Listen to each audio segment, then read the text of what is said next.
Welcome, everybody, to this general committee meeting. I'd like to call the meeting to order at, what time is it? 9 o'clock. Thank you, Jessica. And Councillor Morrison, we do have quorum, full quorum, because Councillor Morrison is joining us virtually. And with that, I would ask Councillor Morrison if you wouldn't mind reading the land acknowledgement statement, please. There he is. We see him. Okay, can everyone hear me okay? Yes, perfect. All right, great. And thank you, and I'll get started. I would like to respectfully acknowledge that we are on the traditional territory of the Anishinaabe under the terms of the Robinson Huron Treaty number 61 of 1850 and the Williams Treaties of 1923. We commit to acknowledge, learn, educate, create opportunity, honor sacred places, and take actions towards real truth and reconciliation in support of our commitment to walking the path together in respect, peace, and harmony for future generations. Thank you, Councillor Morrison. Are there any disclosures of pecuniary interest? Okay, seeing none, then I will move directly to our, sorry, we do have a change in our agenda. So I have a motion moved by Councillor Cloutier, seconded by Councillor Clark. It is recommended that the General Committee meeting agenda dated Wednesday, June 25th, 2025 be adopted as printed and circulated with the removal of item 4.2, Sean Goddard, license of occupation request, 1042 Channel Road, and item 5.1.1, report number Corp-2025-46, LOO 2025-01 Goddard, and again 1042 Channel Road. So any questions or comments? All those in favor? And that carries. All right, now I can move along to our deputation. And we do have Louise Hayes and Steve Thomas here to do a deputation with respect to the fireworks bylaw in Huntsville and a petition that they have received. So please come forward. Good morning. Good morning. And sit right there. You've got, someone has already briefed you. That's perfect. That's good. Technology is not my thing. No, that's okay. That's great. Welcome. Thank you. Thank you. This is my husband, Steve Thomas. He's my assistant.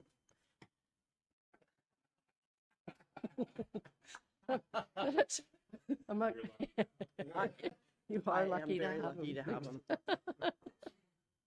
Okay, into my speech, and hopefully I won't be having an anxiety attack. Good morning, Your Worship and Council. My name is Louise Hayes. I'm married and retired. This is my husband, Steve. We live in Woodland Heights. Monty is our counselor and has been a big help on numerous occasions, so I wanted to thank him. Thank you, thank you. We used to live in Algonquin Highlands and moved up here 4 years ago because even as a kid growing up in the city, I always loved this town. Firstly, I hope you got the 3-page information package, which I heard you did. In it is an article written by Aspen Valley Wildlife Sanctuary, a list of communities that have been banned fireworks altogether or limited the sale of fireworks. And last, there is a list of the chemicals in fireworks. I will be referring to that information. My distaste regarding destructive nature of fireworks was gradual until it wasn't. I've always had dogs, and most of them have been absolutely terrorized by fireworks. One even convulsed out of fear and took days to recover and had to have medication thereafter for every display. That should have been enough, but something else happened. As you're probably aware, a lot of bats died of a fungal disease. So when I finally got some bats in my bat house, I was thrilled. Unfortunately, we had a fireworks display weeks later. The bats left, never ever came back, and I actually smelled the dead pups. At this point, I was wondering what kind of damage these fireworks actually do. I think you got the page that I gave you regarding what Aspen Wildlife Sanctuary said, and it pretty much sums up the most important point. Put quite simply, fireworks kill and they destroy. It kills baby animals through desertion and starvation as the parents panic due to the loud sounds. They leave their lairs and nests and cannot find their way back. their babies die. Many animals run into traffic and they die. Again, their babies die. Birds fly into windows and are killed, and again, the young perish. Really, is that what we want for a few minutes of noise and light? I don't. To top this off, since 99% of the fireworks are made in China, the toxicity is off the charts, gets into the soil and our beautiful waterways. Some even cause birth defects. I did some research on it.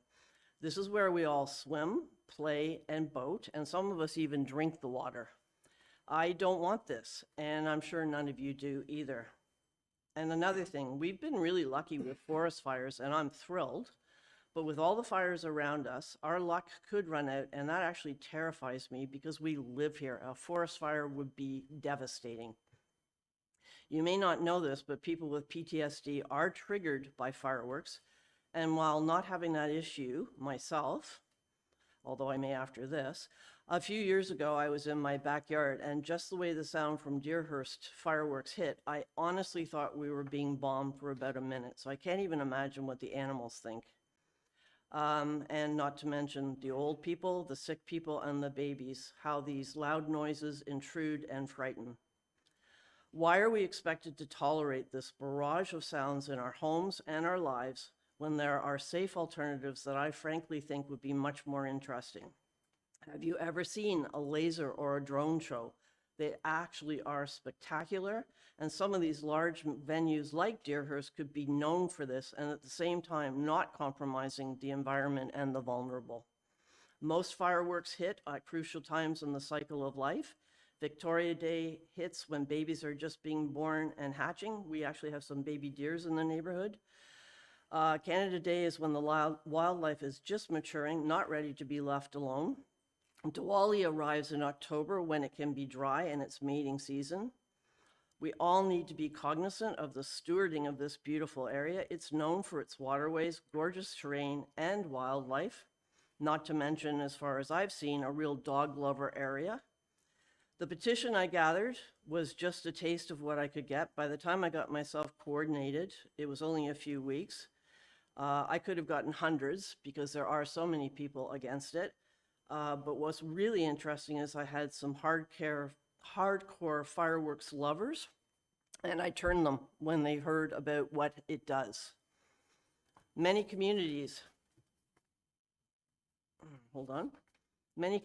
have already banned fireworks because they understand the dangers of it, both environmentally and the injuries that can be caused by fireworks.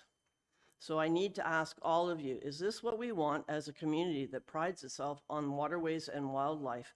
Please base your decision on what's good for the community moving forward.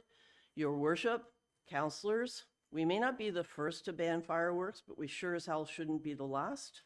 Aspen Valley Wildlife Sanctuary is an accredited wildlife reserve, and I was told by the representative that they stand behind their article. Shouldn't we listen to the experts on wildlife and toxins? We can do better, and we must. Your worship, councillors, thank you very much for your time. I'm going to give Steve a few minutes.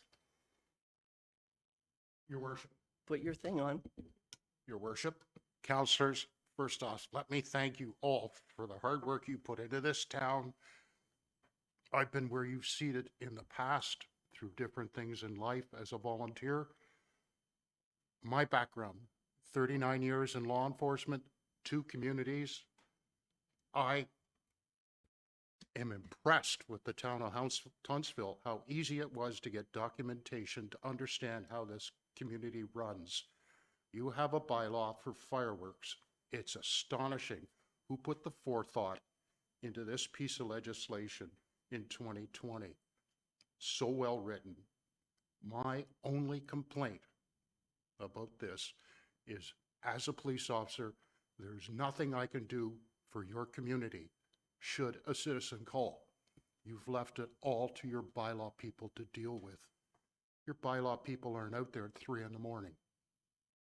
There's nothing in here for law enforcement.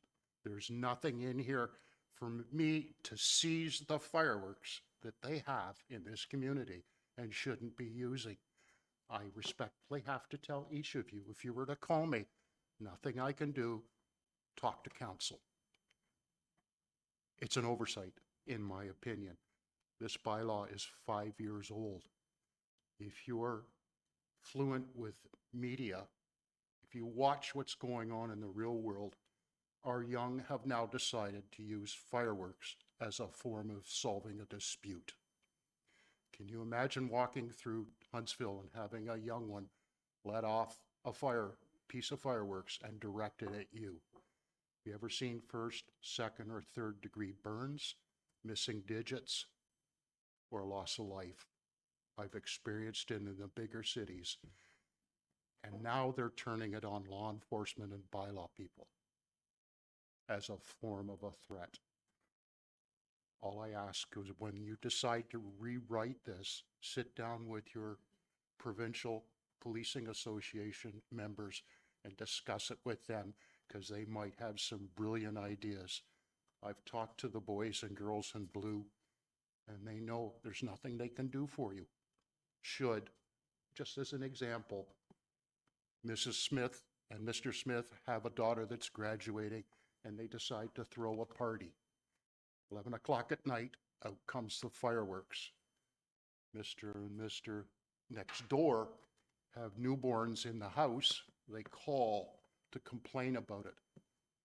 No one's going to respond to provide them any kind of even verbal help, even to say, this is what you have to do, get a hold of the members of town, here's your bylaw officer's information. I have to walk up to the door and say, sorry, there's nothing I can do for you, it's not my problem. That's how society has changed in 5 years with this legislation. Easiest way is just ban it altogether, but that's my opinion, and only my opinion.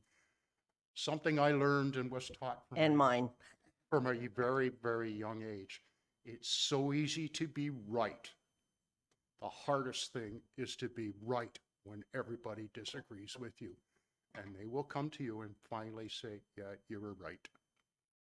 If they're man or woman enough to admit they were wrong in their thoughts. That's all I've got to say. Thank you very much for your time. I so appreciate everything this community does for all of us. Thank you.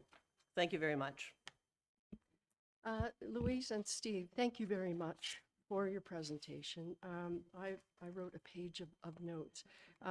Before I go to council, I just want a couple of comments from me, and that is, I was involved in the last rewriting of that bylaw, and it was a long public process. And you know, as you rightly pointed out, both of you, it's 5 years old, and things have changed since then. We have new concerns, new issues like wildland fires.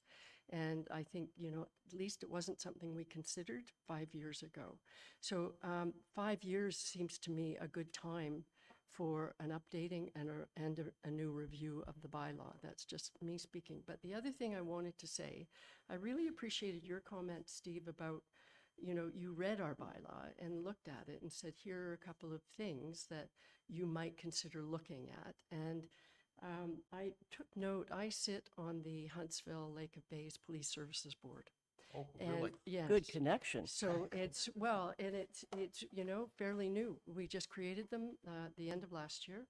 And this is the kind of issue that would be ideally placed on an agenda at that board. So first commitment, I will reach out and make sure that that gets on our next agenda. So, That's awesome. yeah, so I just, again, because of your comments, it triggered that. And at least we have that outlet, and we can move in that direction. And our detachment commander from Huntsville Lake of Bays, OPP, sits on that. So with that, Councillor Schumacher. Through you, and thank you for the presentation. My question, I guess, is around, I did look up some of the ones, so you're talking like Aurelia has a ban in the city limits, with Sega Beach and that, but they still all do their Canada Day fireworks. When I Googled, like, Tim Hortons does the city of Mississauga's fireworks, and they promote that. So is this more of a private ban that you're looking for, or you want like the whole, because we do Port Sydney does fireworks at Thanksgiving usually every year. And when we didn't do it last year, we heard like there was nobody's business when we did not do fireworks last year for that event. So is it more that's of a private ban, are you looking, or complete as well as? I think people would get used to it. I mean, people are people. You tell them no and they get really ticked off at the beginning and then they get used to it. I guess because of where Huntsville is, I'm looking for a complete ban because to me, even hunters have got to care. When you deplete nature and you actually light off fireworks and kill things, I don't think that's right at all, ever. I am obviously an animal lover, but like I said, we have baby fawns that are absolutely sweet, and someday they may be shot, I don't know. But in the interim, when the mothers leave, they starve to death. And to me, that is just the selfish human race, once again, putting themselves over everything else. And we're in an environment where we have waterways, and the water quality and the soil quality goes down with all the toxins. I mean, Aspen Valley stated that. Yeah, complete ban, and let's get laser and drone in that don't hurt anything and don't kill anything. If I sorry, may, yeah. I'm not sure if you got the list, but the reason I complimented council and the town of Huntsville is because I do have a research investigative background. I still am connected that way. When I got to Brampton, Brampton's a population of 800,000. It's a total ban, total, absolute total. Largest East Indian population in Canada is in Brampton. Diwali is the biggest for them. They banned it completely. Sadly, I tried to get a hold of people in Brampton. No one would answer the phone. I got press 1, press 2, leave a message, and no return call. Here, I phoned this town, picked up the phone, I got an answer. I got direction. I got on your internet, or my internet, and I found this bylaw. Click, click, click. Anything else, building codes, anything, I had access. Brampton, locked up tighter than a doornail. I couldn't get a copy of their bylaw, no help. And that's all I wanted, because I wanted to present you the bylaw of how another town did it. I'd like to see it completely gone from a law enforcement perspective. No, Follow no, up, Councillor yeah. Schumacher? Yeah, thank you. And I do appreciate it. I mean, as chair of accessibility, I understand the whole PTSD. I've done my own research. Drone show is not cheap. I'm going to tell you that for sure. I have looked all of that up. But yes, viewed the Santa's Village one, it is great. And we would have to definitely do our research on that. And then I kind of lost my train of thought there of what my second question was. Do you want to But- come back to it? Sure, yes. Okay, that'd be great. Councillor Renwick. Thank you, Your Worship, and through you, thank you, Louise and Steve, for being here today. I think you brought up some incredibly important items. The one thing, I think, looking at our bylaw, it's time to update it, so let's have a look at it. So thank you for bringing that up. The second thing that you mentioned, and I think Councillor Schumacher just mentioned it too, about alternatives. And I think there are alternatives to fireworks. So the drone shows and laser shows. And even if it is more expensive, that's the cost I think I would be willing as a councillor or I would be willing to look at for sure. So I would say, and I'm going to be bold and just say I'm in favor of this. I think we are at the cusp of changing something that I think, like you said, in 5 or 10 years or 5 years, people are going to say, why didn't you guys do it sooner? Let's do it now.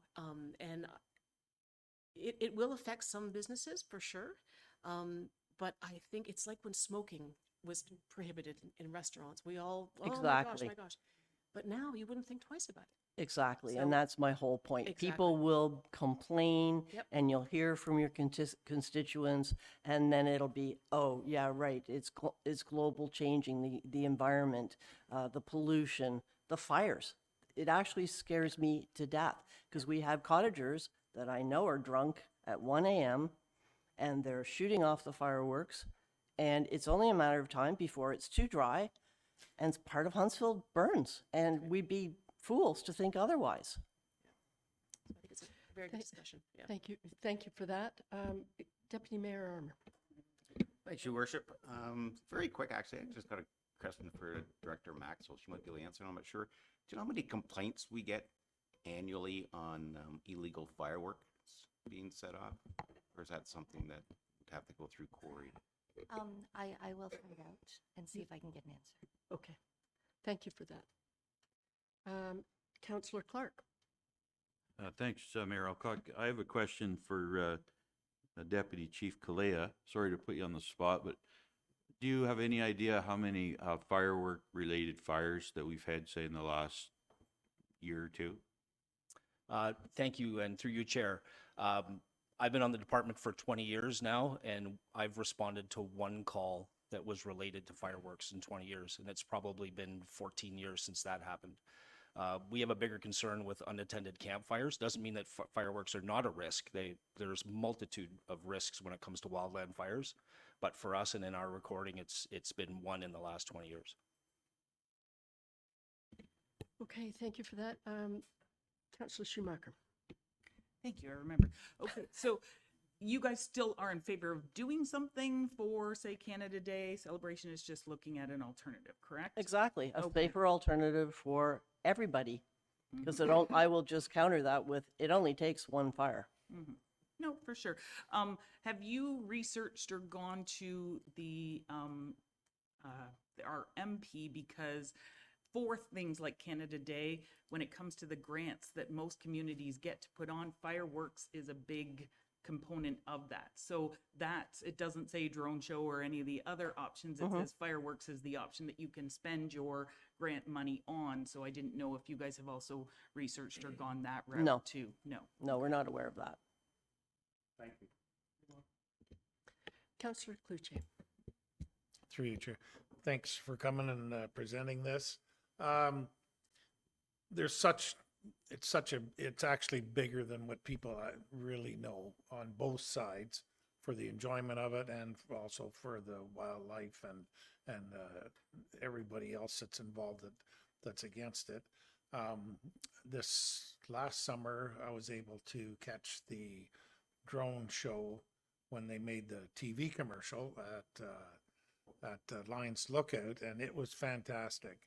And as Councillor Renwick said, it's expensive, but it's something I think in the future that's where we're headed. It was unbelievable what they did, but I think maybe the best way for us to move forward with this is take a look at the bylaw and see what we can do with it, get it when it comes up and changes.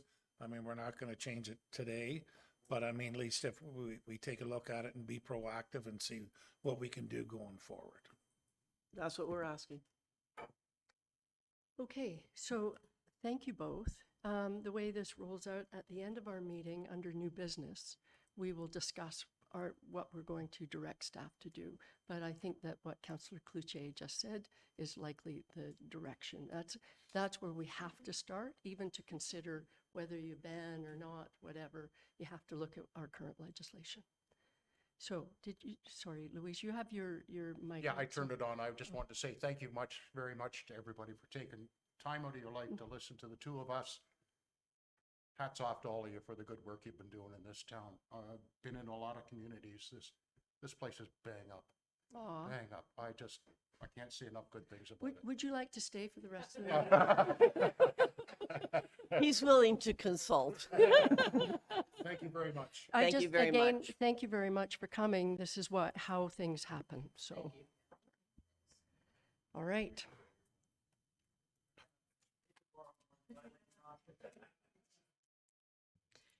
Okay, so with that, I'm turning it over to Councillor Renwick. Thank you, Your Worship. And now is the fun part of the meeting. We have corporate services. So our first report is actually 5.1.2, and we have, just see here, we do have a motion, and it is moved by Councillor Fitzgerald and seconded by Councillor Cluche. It is recommended that committee approve the smart device policy amendments as attached as Schedule A to Report Corp 2025-47, and further that the smart device policy adopted by Resolution 61-22 be repealed. And we do have Mark Bauer here, and he is the Information Security Specialist to speak to this. And this is the first time Mark has been at our committee meeting, so welcome.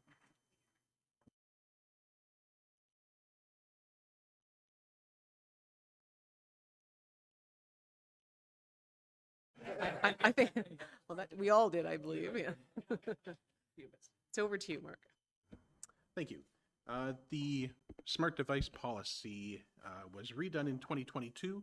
We're just redoing it this year as a bit of housekeeping and to add in a couple of clauses that will allow us to use some additional technology that's come about that we now have access to, and to do that in a secure way. Specifically, the only changes in content, we changed the structure a lot, so there's not a red line version, but there is, the only changes in content are in 4.2a, which allow for the approval of a personal/work profile configuration on devices. That'll ensure security is maintained in accessing any corporate data. And 4.2c, which would allow for limited secure use of personal devices for specifically authorized access to corporate data. Great, thank you, Mark. Are there any questions around the table? All right, I see none. So I will call the question. All those in favor? Great. Any opposed? No. So that's carried. Thank you. And Mark, you're still in the hot seat with us. So our second report is 5.1.4, and that is moved by Councillor Schumacher and seconded by Mayor Alcock. It is recommended that committee approve the acceptable use of technology policy amendments as attached as Schedule A to Report Corp 2025-48, and further that the acceptable use of technology policy adopted by Resolution 248-22 be repealed. So Mark, over to you. Similarly, this one is a bit of housekeeping and minor adjustments. This was also, I believe, originally passed in updated again, most recently in 2022. The modifications or the updates that were made in this one, in Section 5, it provides some parameters for using personal devices, which dovetail in with the smart device policy. 6G and H relate to some password requirements, and there may be a full password policy coming out at some point, but those give us some basic guidelines for how staff should have passwords set up. 6K is a larger item that got added in specifically to expand what we can do when traveling. So when people leave our normal area of work, our system will flag that saying, you were in Huntsville yesterday, now you're in Victoria, or you're in Texas somewhere. And the system can lock that out if we don't know what's happening. So that section's put in for when traveling with corporate devices or corporate, and you need to access corporate information, there's a procedure that we'll go through with IT to make sure that you're taking secure devices, that no corporate data is at risk when crossing borders, for example. And that section was added in specifically for that. And 7.3 provides explicit authorization to use a personal device specifically for two-factor authentication. So your Microsoft Authenticator app. Currently, our policy doesn't really permit for personal phones to be used for that. So this would then authorize that because there's no corporate data and no personal information being transferred in the use of a two-factor authentication app. So those are the modifications that exist in this version. Thank you. Thank you, Mark. Are there any questions around the Deputy Mayor Armour? Thank you, Chair Renwick. Just a very quick question on, so should we as town councillors notify the IT department of the town of Huntsville when we're leaving the country?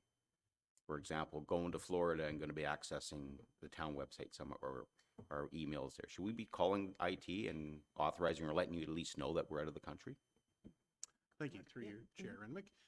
Yes, because the system could automatically just lock you out if it sees that there's something anomalous there, and that's a security issue, right? Because if somehow your password is released or hacked or something, someone could try. They could be in Russia. They could remotely access a computer in the United States and say, try to log in as you.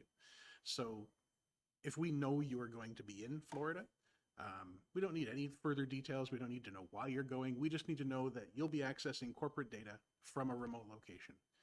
In Canada, not such a big deal. Take your regular laptop, your regular cell phone with you, not a problem. Crossing borders is where it can get to be an issue because the potential seizure of devices then could compromise corporate data. So yes, if we know where you're going and when, we can set up specific rules to permit that, so there won't be any issues.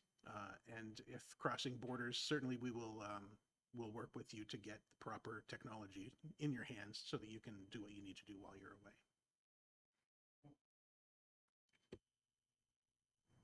Thank you for that, Mark. Are there any other questions for Mark on this issue, this policy? Nope. All right, seeing there are no more questions, I will call the question. All those in favor? Great. All opposed? Thank you. And that carries.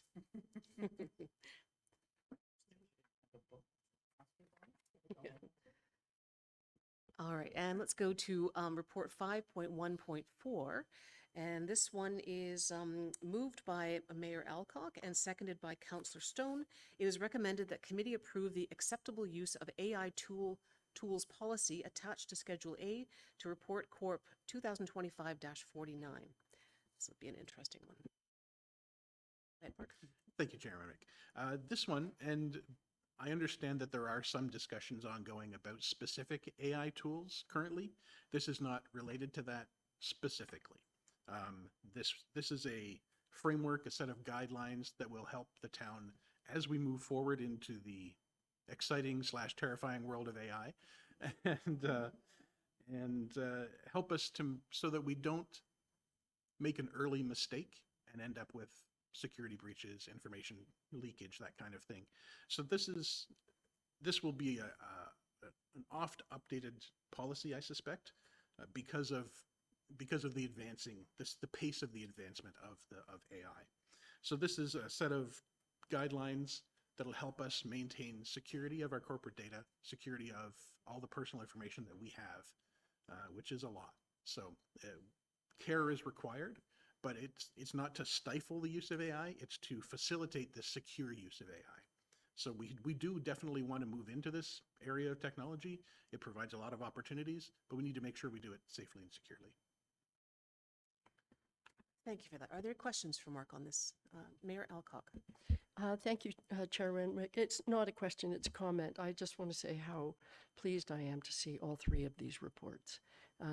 Given what we went through last year, and you're providing all of the reassurance that I think we need, especially with this last one, because we have all talked about the benefits as we move forward. And I'm really pleased to see that you guys, the team, is putting the necessary infrastructure in place to allow us to do that. So I really like this policy. Thank you. Great. And I see Councillor Morrison has his hand up. Thank you, Chair Renwick, and through you to Mark and Ian and the team. I just want to applaud you guys for always being ahead of the curve, especially after what we went through. It's well known that we were more prepared than many municipalities to deal with what we dealt with. Many people know you said exciting and terrifying AI. I was only terrified, and now recently I've been excited. So, but to be excited and not take precautions would be pretty careless. And thankfully, we have you guys helping us steward us through whatever we end up doing with AI. So I just wanted to thank you guys for what you guys do as a team. Are there any other comments around the table? And if I might say as well, just to echo what Councillor Morrison said, but I think the fact that, and you mentioned it, Mark, too, that we are on the cusp of AI, or maybe we're already into it, but it will change quickly. And I think that the fact that we are ahead of it and that we're actually looking at it and creating policy, I think is so good. So congratulations to you and your team for doing what you're doing. So no other questions? No. So at this time, I'll call the question. All those in favor? Great. Thank you. That carries unanimously. Thank you, everybody. Thank you, Mark. Yeah. All right. And we are going, what's that? You'll get your training done. We are moving on to report 5.1.5, and we have Lauren McDermott, but I'll just read the motion. So it is moved by Councillor Clark and seconded by Councillor Fitzgerald. It is recommended that the town of Huntsville enter into a memorandum of understanding, or an MOU, with the Downtown Huntsville Business Improvement Area, the BIA, as attached to Report Corp 2025-50. And further, that any ongoing amendments to the MOU be to the satisfaction of the Chief Administrative Officer, and further, that the Director of Corporate and Community Strategy be authorized to sign the MOU and future amendments. And I'll pass it over to Lauren. Hi, Lauren.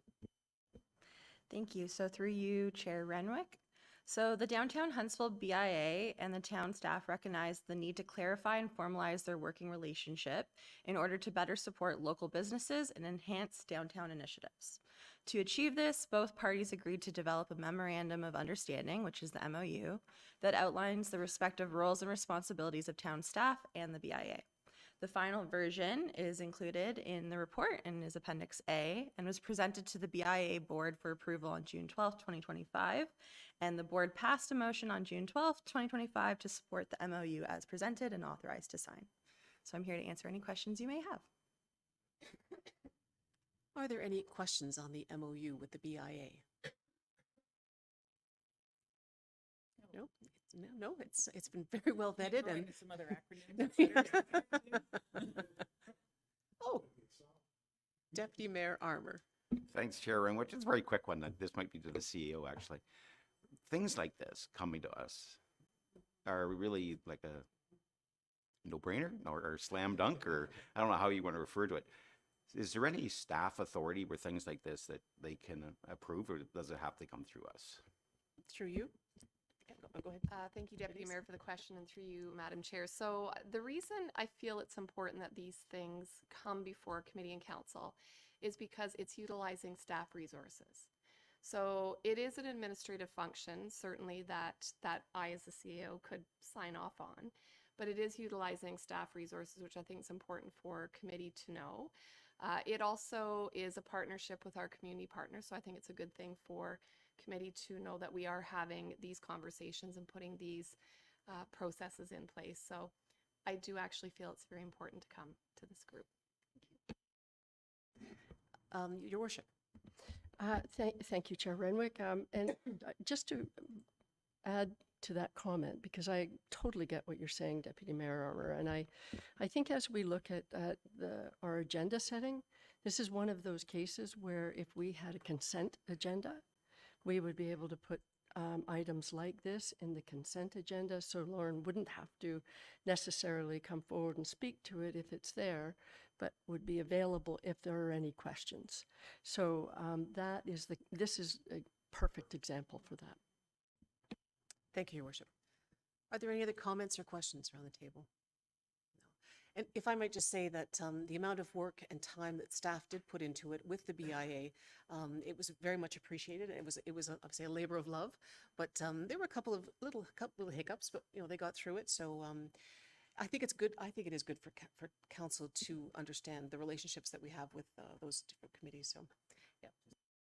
Councillor Schumacher. Yeah, follow up on that. And I think to your point, it all does all depend. We've had some come before because the idea is the other party wants some recognition as well too, and an opportunity to showcase what it is that they do. So, and some of them probably don't necessarily care and just sign off on the agreement. And so I think that, to your point, maybe that's where we have that conversation. Thank you. All right, seeing there are no other questions, I'll call the question on the motion. All those in favor? Thank you.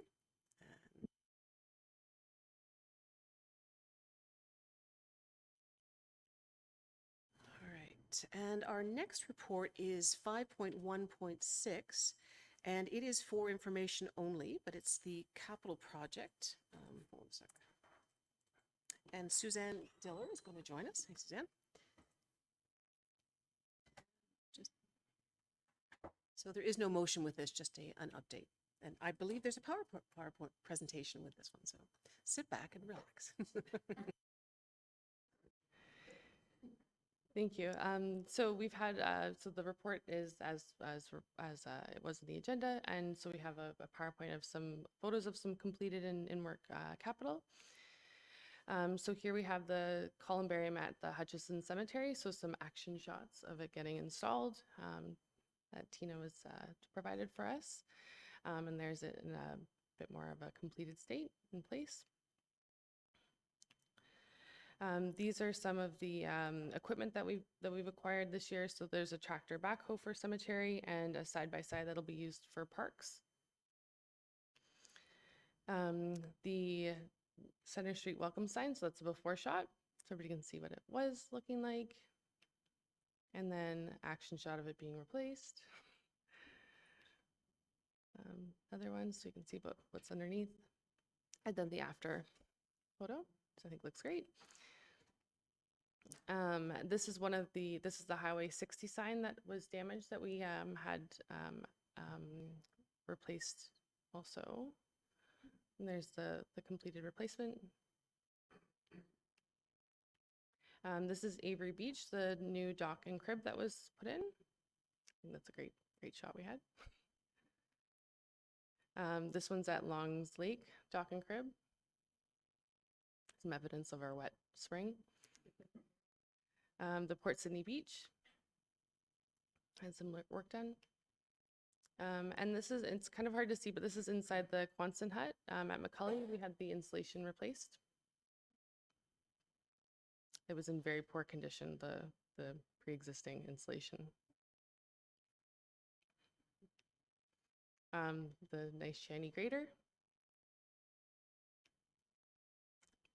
Another shot, side shot. And then at the Muskoka Heritage Place, we had some windows replaced at the Purser's Cabin. So this is the interior and exterior. And then the Bulls Barn kitchen cabinets and counter were replaced as well. And that's all. Thank you, Suzanne. Are there any questions or comments about that report? Yeah. If I may just say, it's always great to see images and pictures of what we could talk about it, and you can see it in writing, but if you see a photo of it, thank you for doing that. That's always, it's always appreciated, I know, for myself. But thank you for that report. Great, thank you. That report was just for information. We're going on to 5.1.7. And this is also for information only. And it is, we have Keith, our HR, Director of HR coming, or Manager of HR. And it is Council Remuneration, Review number 2. Welcome, Keith.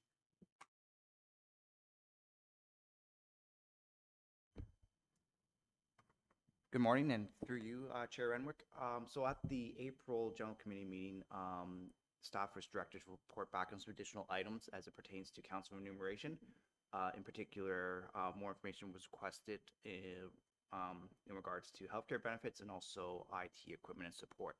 So this report here details the additional information that was sought.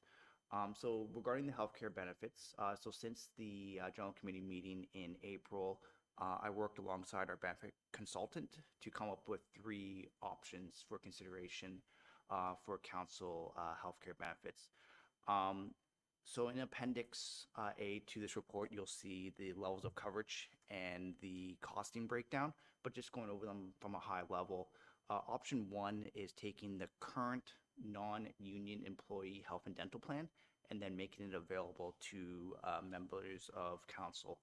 Option 2 would be a reduced coverage version based upon the current non-union benefits plan. So basically in that appendix, the chart I highlighted in kind of that light green color, some of the differences between the non-union employee plan and that reduced version plan. The benefit to going for reduced plan does have some cost containment measures. Just because there's a lot of high cost drugs out on the market right now. So this plan helps to cap that, and also has a little bit of cost containment on dental, because dental costs have skyrocketed over the last 2 to 3 years due to the dental fee guide updates. And the last option presented is the ability to have a healthcare spending account. So in this option here, $2,000 balance is being proposed, And I guess the best way of describing how a healthcare spending account works is it's essentially a pool of money that every time you go and have a service rendered, that balance would decline. And then once the pool money has been utilized, then your benefits have been utilized. So those were the three options that have been provided for consideration.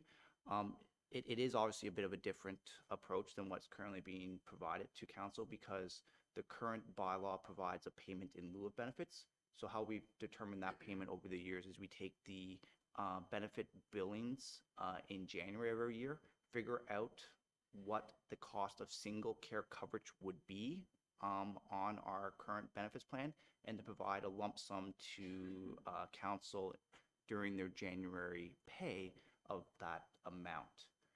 And then the second item that was brought forward to report back on would be IT support and equipment. So the current setup as per the bylaw is ward counselors is provided $1,500 one-time payment. And then the district counselors, they get a stipend through district directly. That stipend currently is $1,692. So in terms of if IT equipment were to be provided to members of council for the next term of council, we do have an option there wherein members of council would be able to choose between a standard issue laptop and or tablet and keyboard combination, along with a cellular device as well. The one thing to point out here, as directed by our IT department, should there be a desire from council to move forward for the next term to have IT equipment provided, it's, for lack of better words, an all-in type of approach. So if council wants to move forward for the next term to have equipment provided, every member of council needs to utilize the equipment provided. The provision for personal use wouldn't be available. Also, the other benefit of having IT equipment provided would be it would come with preloaded software that would be required to complete the functions of your position, and as well as there would be more ongoing support from IT should you run into those kind of IT snafus, which never do happen, as we know. And then the last quick thing that was mentioned during the April General Committee meeting was a comment around the cyber event from 2024.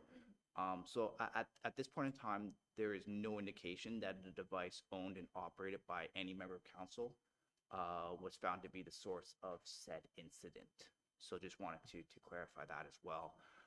So in this report here, we have costing breakdowns, depending on how council wants to go when it relates to healthcare benefits, and also a costing breakdown for IT equipment and support as well. So I'm here to answer any questions.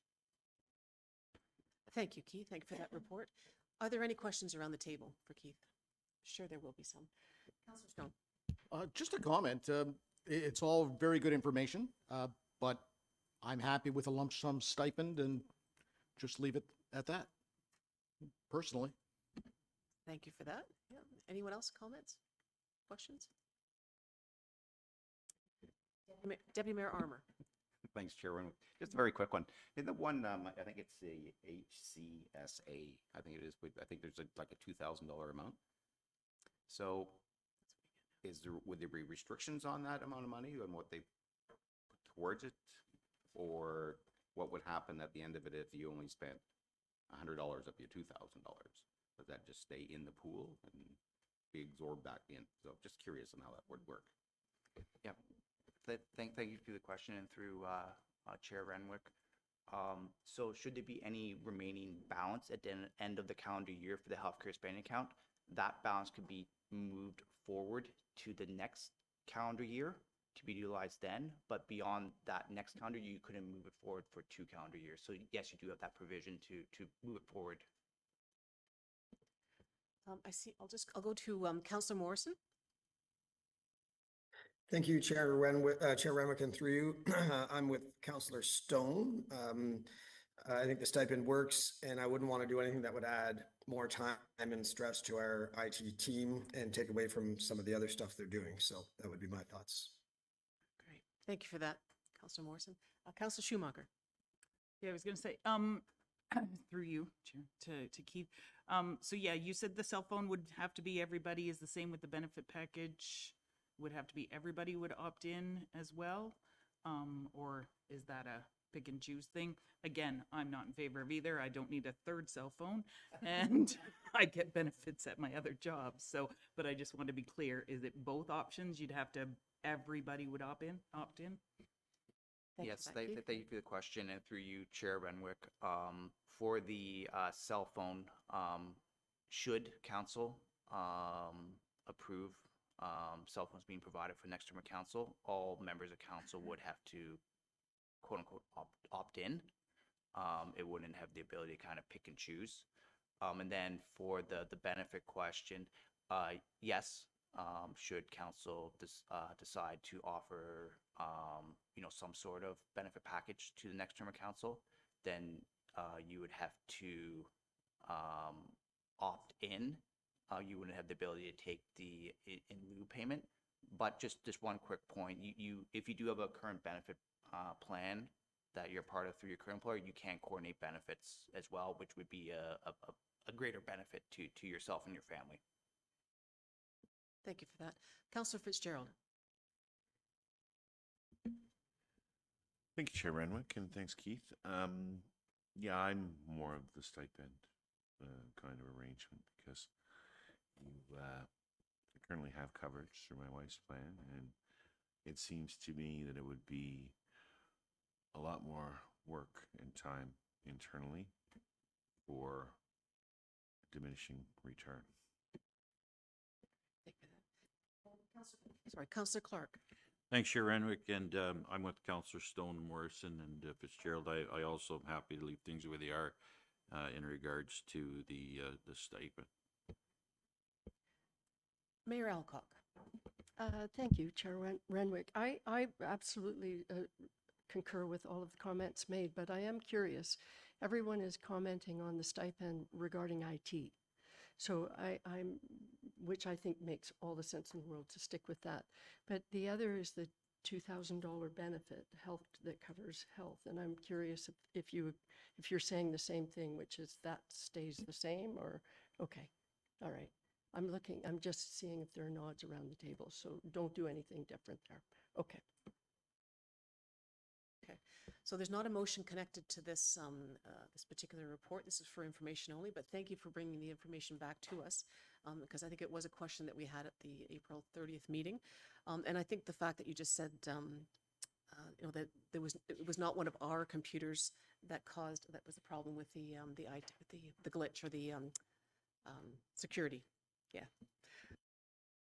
Moving on.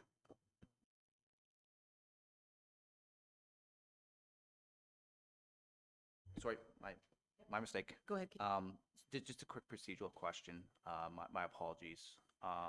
The report in April was postponed pending this additional information. Do we go back to revisit that report in April? Is that what you moved to? Sorry, I just want to make. I'm going to defer to Jessica, our clerk. So Chair Renwick is going to read the motion from April, and then council can propose an amendment if they wish, or we can discuss that motion. Thank you, Jessica. And I guess the question that I had too is that this motion that I have before me, I guess it does have both in there, but it also talks about remuneration as well. So, okay. All right, then I will move on to this motion. So it is moved by by Councillor Armour and seconded by Councillor Cloutier. It is recommended that committee directs staff to update the remuneration and compensation for members of council, bylaw 2021-68, for the 2026 to 2030 term of council as outlined in option B of report HR 2005-2, and further that staff be directed to include in the 2027 draft budget the cost of council remuneration review at the 40th percentile as outlined in option B of report HR 2025-2. assuming there will be some discussion on this. So Keith, do I go to you first? No? Okay. So I will go to council. Are there any comments or questions on that motion or amendments? Councillor Clark. Thanks, Chair Renwick. I'll start out, I guess. I just think that there aren't many people in Huntsville right now that are seeing wage increases. So I just think now's not the right time for this. When our community's struggling, I think council increases need to reflect that. So I would support a cost of living increase, but that would be the only increase that I would consider, and that would be so that we don't continue to go too far behind. Thank you for that, Councillor Clark. And I see Councillor Morrison online, if you'd like to. Thank you, Chair Renwick, and through you. And I concur with Councillor Clark. If he was wanting to put an amendment forward, I would second it. We have to remember whose money is paying these increases. It's the taxpayers' money, and if we put it to a vote, I don't think they'd support it right now, especially after the significant increase at the district that all 4 Huntsville District Council members voted against. I think it's consistent with our approach during this term, and I would go with a cost of living across the board and not the 40th percentile. Thank you for that. So I believe there's a motion on the table then to make an amendment to this motion, but there's still some discussion. Let's, Deputy Mayor Armour. Thank you, Chair Renwick. I have to admit, I disagree with both councillors on this.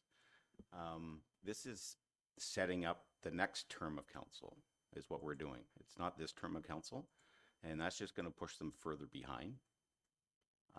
Right now, I think we're number 8 on the list out of multiple being, receiving our stipend or our pay, as people refer to it as. I even look at the numbers at 12%. I know that sounds like a lot of money, but 12% is only $2,800 a year. I was trying to go through how many hours I personally put in, and it worked out to less than minimum wage. So it's not that big an increase when people are talking about it. And CPI just drops you down even further. A meeting, for example, you spend a 5-hour meeting, planning, whatever it may be, works out to less than around $65 more for 5 hours. So I'm okay with the 40% percentile, and I think we really need to let the constituents or the public know that it's not, even though it says 12%, it's really not. It's 12% of $2,500 or $25,000. It's not a lot of money when you really think about it. And I know we do a lot of work. Speaking to Councillor Clark today, receiving 3 or 4 emails last night about not cutting grass in a location like that takes up a lot of time from a councillor. So I'm okay with the option presented to us. Thank you. Mayor Alcock. Thank you, Chair Renwick. I concur with Deputy Mayor Armour. I look at the list, and we are already so far behind, and I do believe this is setting up the next council. I won't repeat all of the arguments that Deputy Mayor Armour made, but I do think it's important. I supported. I was one of the few people at District that did not support what District ultimately approved. But I do think this is different. District is another level of government, and we receive 2 salaries in essence. So I just, for me, the increase that they were talking about was not acceptable in my mind. I think at this table, we all spend a lot of time. I'm not arguing for my, I realize the mayor's salary is red circled, and it should be. But I think that if you look at the comparators of what councillors make around this table with all of the other municipalities, we're close to the bottom. And I don't think that sets up the future councils in a good place. So, and to Deputy Mayor's argument, I at the very least, I think this council should consider the 35th percentile. We're not even at that. So to me, I would support the proposed 40% percentile, but at the very least, I think council should consider the 35th. Thank you for that, Your Worship. And I'm going to go over to Councillor Fitzgerald. Thank you, Chair Renwick. I appreciate the comments so far. I think we owe it to the future council to make this tough decision today. I like Councillor Armour's comments about time versus financial remuneration below minimum wage. And, you know, there's days when I get 10 phone calls and 10 emails, and I have 3 meetings. I had a meeting every day this week, which takes 3 hours minimum. If we don't do it and set it up for the next council has probably, they're facing twice the difficult decision. And how far behind are we in remuneration? So we're putting them in a position to make not a pleasant decision down the road. So we should play fair with the future council. Councillor Cluche. Through you, Chair. Tough decision for everybody. I mean, when you're talking other people's money that's coming in, but we do work for it. I know some eyes in the public think that we don't, but there is also a lot of people in the community that know what we do, the hours we put in, the endless time, you know, we're there at, I try to be there for whenever they call and go meet them when they want to be met. And everybody else here around the table does the same. But I concur with Deputy Mayor Armour and about the raise. It's tough. We're going to get slammed. We're going to get slammed. It doesn't matter what way we do it. And like they said, this is not for us. It's for the future. And if we keep falling behind more and more and more, you just can't catch up. And then things get out of hand in the fire run. And if you want quality people, you have to pay quality people. Thank you for that, Councillor Cluche. And I'll go over to Councillor Schumacher. Thank you, through you, Chair Renwick. I'm actually with Councillor Clark and Morrison on this. I don't do this. I have a full-time job. That's where I get my pay. This is because I like to volunteer and give back to my community. I work just as hard at this, but I don't see it as an opportunity. I mean, that being said, I guess to maybe the other points, we might have get a better quality, you know, people applying, because right now I do feel like it tends to be people who are retired, people who own their own business, who can make council work for them during the day. And so those who have a full-time job do not necessarily, like myself, who my job is pretty flexible to be able to make this work. Others have not had the opportunity because they can't, you know, make council work during the day, which is why I want evening meetings back. But that being said, I still don't agree with the increase at this time. It is for future council. I think the future council can make that decision when that time comes. Thank you for that. Mayor Alcock. Is that your hand again? Just a couple of comments. Thank you, Chair Renwick. I think, you know, I'm hearing, and I agree with all of the comments that have been made. This is a really difficult decision. But at the very least, I would ask council to consider looking at the deputy mayor's salary, because, you know, sitting in this chair, you know, we think that having a deputy mayor is rather symbolic. It's not symbolic at all. And the number of times that the deputy mayor goes to events and meetings and things like that that represent not just the mayor but the council is actually, I think that the role is increasing, not decreasing. And I think there should be some recognition. And I look at that list, and the deputy mayor's salary is really almost at the bottom of the comparators and significantly different from all of the other salaries. So I feel like I really wish council would reconsider, or those who are looking at just cost of living. I think at the very least that position. And again, I'll emphasize at least the 35th percentile.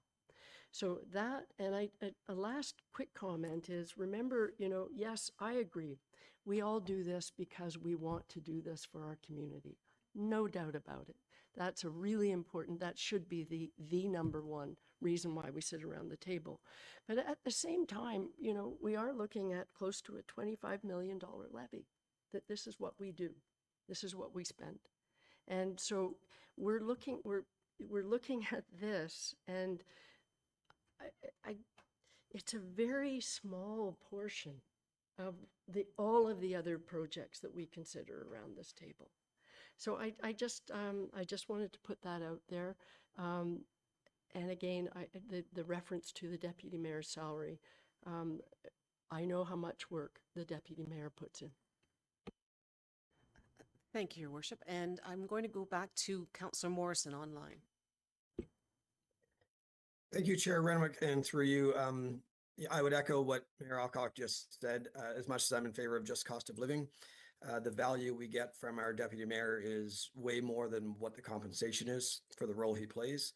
I know it firsthand from all the stuff that he does, so I could absolutely get behind that. I think it's warranted. It's minor at the end of the day, but something I would 100% support. Are there any more comments or concerns? Yeah, or, Well, the Councillor last one to chime in. That's okay. I struggle to vote for an increase for myself, and I think we all do. It's a horrible situation, but it's something that we have to do, or it's actually for the next council should we get reelected. If we're sitting at the 35th percentile of the comparators of other municipalities of the same size, that's much below the average. If we only did cost of living, it would go up, what, 4 or 5%? The dollar value is really quite small in comparison to the numbers that we're working with. I have to agree with the mayor, and I would be resolved to go with the 35th percentile. I wouldn't go as high as the 40th, but the 35th makes sense to me, and it's really a small number. So do you have a motion on are you putting a motion on the table to change that to 35th percentile? Sure, I will move that. Okay, do we have a seconder? Is it the mayor? Okay, so we have a seconder. Do we need a few minutes to write that up, Jessica, or? Sorry, I believe we already have an amendment put forward by Councillor Clark, seconded by Councillor Morrison. Would they like to withdraw? Councillor Clark? Thanks, Chair. I don't believe I actually put a motion forward, but Yeah, just checking. if I did, I'd withdraw it because I can count, so. And Councillor Morrison, do you concur in withdrawing the amendment? Yeah, my math is almost as good as Corey, so I would concur. Yeah. If I could ask another Certainly, question? please go ahead. So Councillor Stone, in looking at the options in the original report, was there a particular option that you were?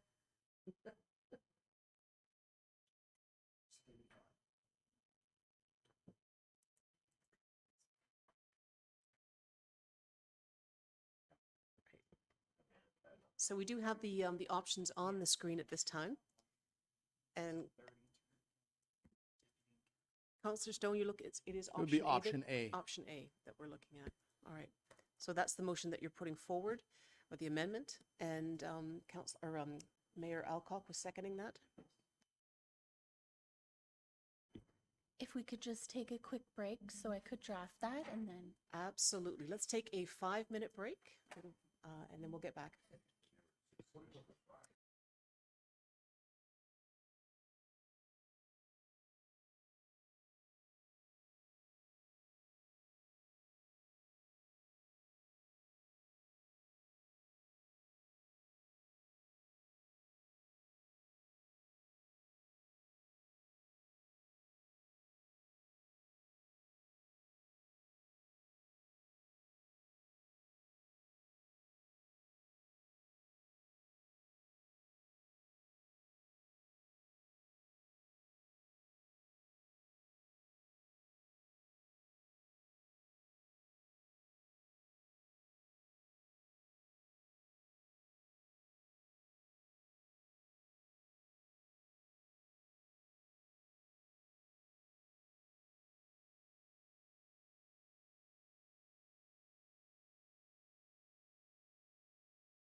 Great, and welcome back, everyone.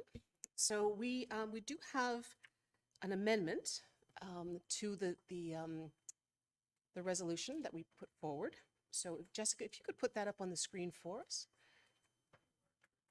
in large print for Councillor Fitzgerald. And for myself, because I could barely see that. So moved by Councillor Stone and seconded by Mayor Alcock.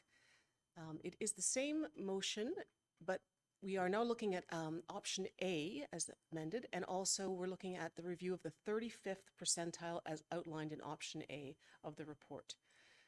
So that was an abridged version of the motion. Are there any comments on that? I see there will be. Deputy Mayor Armour? Thank you, Chair Renwick. I too can count. I appreciate what everybody's doing around the table, but just to put some things into perspective, the difference between 35 and 40% is for the deputy mayor, it's $375. And for a councillor, it's less than $180. So just to put it in perspective, it's not huge dollars we're talking between 35 and 40. All right, thank you for that. Councillor Stone. Thank you. One other thing that I wanted to say was that if we want to attract quality citizens to run in the next election and elections going forward, we can't continue to be offering a shrinking amount compared to other municipalities. It has to, we're not even close to what other municipalities are providing for their councillors. This is worth just 35% in compare. So I hope this is enough to attract quality people to run in the next election. Thank you for that. Sorry, Councillor Schumacher. Not so much a comment is that I will be asking for a recorded vote on this. Okay. And Councillor Morrison. Thank you, Chair Renwick, and through you and to Deputy Mayor Armour's comments. At the very least, I don't know, even if Jessica, if you could put the options back up, if that's not too much trouble, just I want to take a quick look at it before I vote, but so I have the exact wording. I wonder at the very least if we should be having the deputy mayor at the 40th percentile. I mean, you're not talking a minor amount, but it's something that I would see warranted. But yeah, the numbers seem big when you look at percentages, but it's to Councillor Stone's point, we want to attract as many people as possible, which kind of there's a conflict on giving the next council a raise when we think we're going to be potentially running, somebody might be running. But if you're increasing it, you might be running against more opponents, which I guess would go against you. But anyway, just my thoughts. Thank you for that. Councillor Clark. Thanks, Chair Renwick, and I just wanted to just respond to Councillor Stone's comments about quality candidates. And I appreciate your comment, and I understand where you're coming from. But I think if you look at the last election, I mean, there was no issue with quality candidates. Every position had multiple candidates running, and there were excellent candidates running in every riding. So I don't think that really remuneration has anything to do or factors into running good quality candidates in Huntsville. Thank you for that. Are there any other comments? Deputy Mayor Armour. Thank you, Chair Winwick. Just very quickly, just after what Councillor Morrison has said, I wonder if I should be making an amendment to the amendment that the deputy mayor position be at the 40 percentile and councillors to remain at the 35 percentile. I don't know if there's any appetite or if I have a seconder for that. Do we have a seconder for that? So yes, Mayor Alcock. Okay. So now we have on the table an amendment to the amendment. Is there any discussion on the amendment to the amendment? I might want to amend that. All right, so I'm gonna let Jessica just do you need a minute to do that, Jessica? Yeah.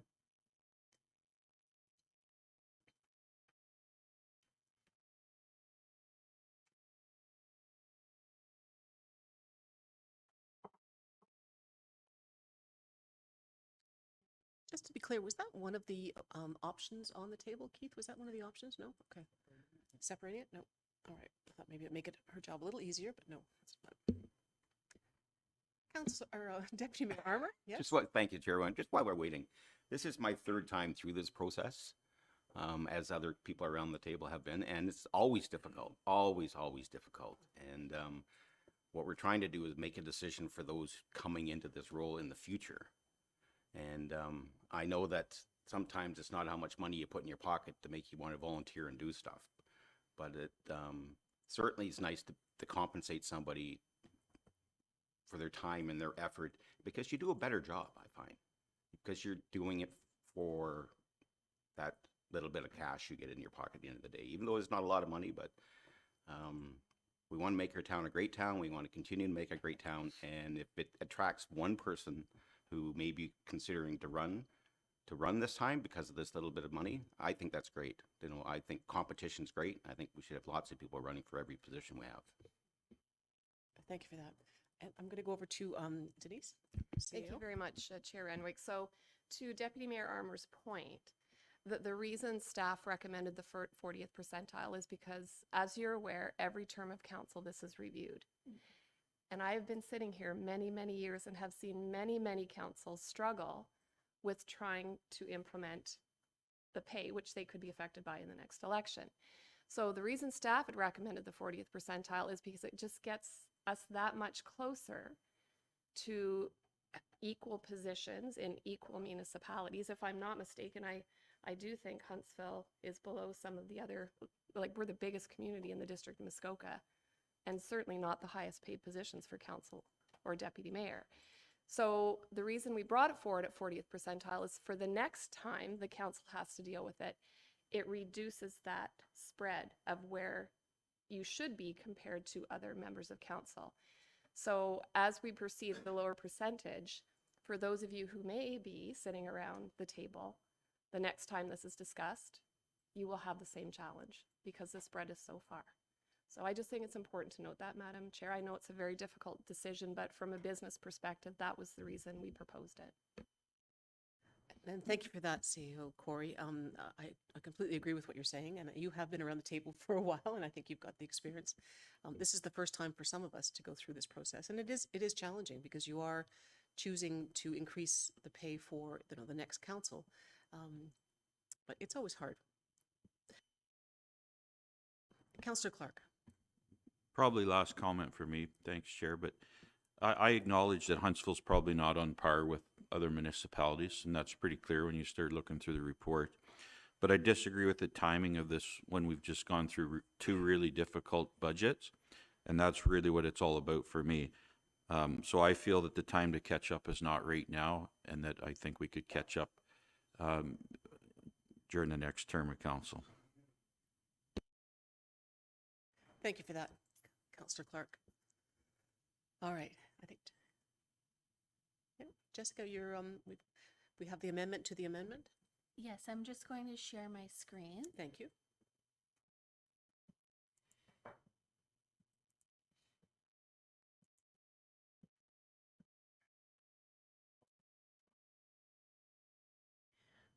We've not lost Councillor Morrison. He's still here. So the amendment to the amendment is in green, and then the amendment is in red. Okay, so shall I read? I'll read the green part because this is the amendment to the amendment. And we had the mover as Deputy Mayor Armour and the seconder as Mayor Alcock. For the green portion for this. Okay. So it is moved by Deputy Mayor Armour and seconded by Mayor Alcock that we add in the line with the addition of the Deputy Mayor position at the 40th percentile. So that's the amendment to the amendment. Sorry. Percentile. Thank you for that. Okay. So shall I call the question on the amendment to the amendment?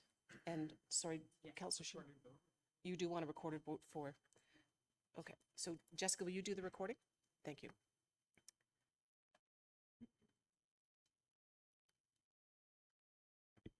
I will go around the table, beginning with the mover and seconder, and then in alphabetical order.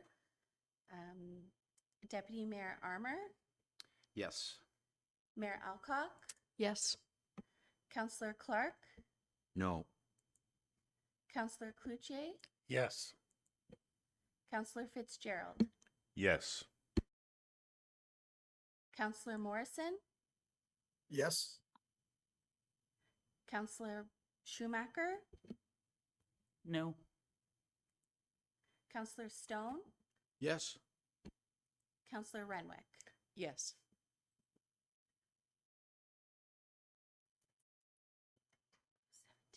That's 7-2 carried. So that, thank you for that, Jessica. And so that carries. Now, do we go back to the amendment on the original motion? Could you bring that up again? So we're.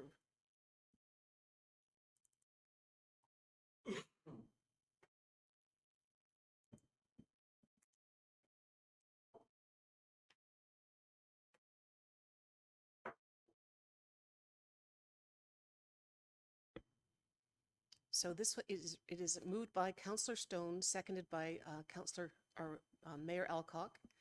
I'll read the whole thing. It is recommended that council direct staff to update the remuneration and compensation for members of council bylaw 2021-68 for the 2026-2030 term of council as outlined in option A of report HR 2025-2. And further, that staff be directed to include the 2027 draft budget, the cost of council remuneration review at the 35th percentile as outlined in option A of report HR 2002-2, with the addition of the deputy mayor position at the 40th percentile. So that's the entire amended motion. And did you want a recorded vote for this one as well? It'll be the same, but sure, why not? Okay. All right.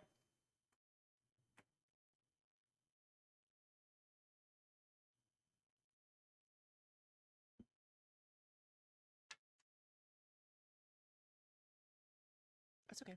Yep.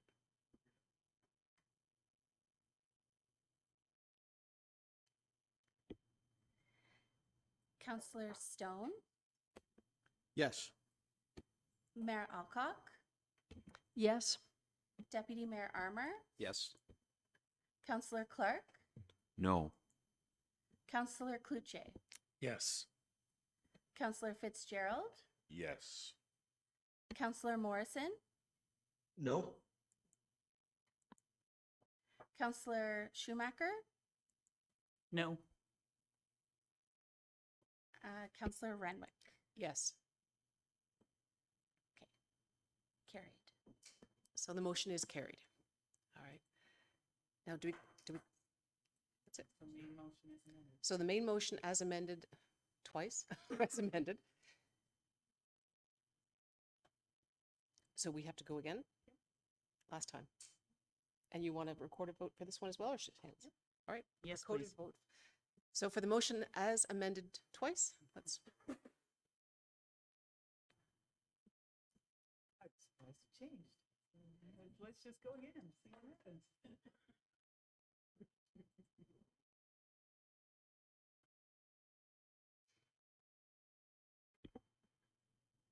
Deputy Mayor Armour, Yes. Councillor Cloutier, Yes.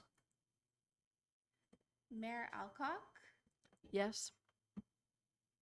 Councillor Fitzgerald, Yes. Councillor Morrison, No. Councillor Schumacher. No, and I think you skipped Clark. I'm sorry. Councillor Schumacher, Councillor Clark, No. Councillor Stone, Yes. and Councillor Renwick. yes. So I believe that passes as well. 6-3. Thank you, everyone, for the discussion. Always a good discussion, a difficult discussion, but I think it was well worth the time and effort that we put into it. And thank you, Keith, for bringing that forward. Okay, so I will now I am now going to pass the chair over to Deputy Mayor Armour to take over as chair for Development Services. Thank you, Chair Renwick, Councillor Renwick. Yeah, we're in a 5.2.1 and we welcome David Zilke to the table. He's new with us and part of our environmental, what's your title exactly? Climate Action Strategist. Climate Action Strategist. So this is his very first report, so it's okay to be hard on him. So it's 5.2.1, report number DEV 2025-70, Integrated Watershed Management, or the IWM, Leadership Workshop Update and Next Steps. And we do have a motion here, and it's moved by Councillor Alcock, seconded by Councillor Schumacher. Whereas the Integrated Watershed Management, IWM, is a modern approach to environmental management and integrates information and decisions made to achieve collective watershed-wide goals, and whereas watershed boundaries do not follow political boundaries and frequently cross into multiple jurisdictions, and whereas management of the Muskoka River watershed requires coordination among regional and local watershed municipalities, First Nations, Indigenous people, and provincial government and environmental interest holders, and whereas one of the next steps is bringing the IWM approach to the watershed is to form a Muskoka Watershed IWM staff working group. Now therefore be it resolved that Council of the Town of Huntsville support in principle a IWM approach for the Muskoka River watershed, and therefore that staff be directed to participate in the IWM staffing working group and report back to Council on future state of the Muskoka watershed IWM plan and Prudential Memorandum of Understanding, MOU. And the floor is yours. Thank you, Chair Armour, and I do apologize for the number of times you had to say integrated watershed management in such a short period. It is, in fact, a mouthful, so I will be referring to it as IWM for short. IWM, as Chair Armour said, is a collaborative approach to managing water across jurisdictions. It is a district-led initiative to bring together towns, townships, and other interested partners across the Muskoka River watershed together to work on key issues including water quality, flood management, biodiversity loss, and shoreline erosion, to name a few.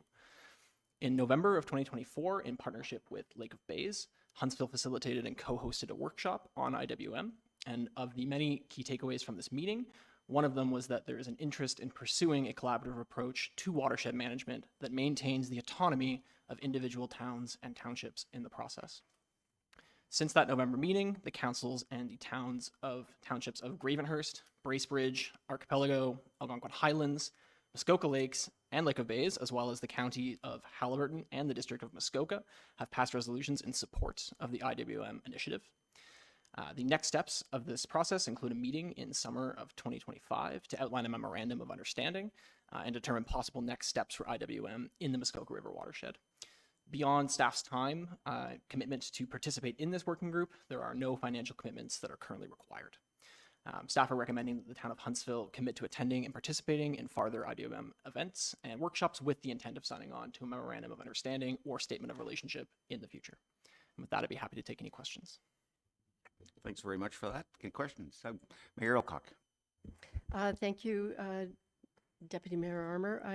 And David, I just want to say, you know, of course I support this recommendation. It makes all the sense in the world, and I'm so incredibly proud of the role the town of Huntsville has played in this whole initiative across the region.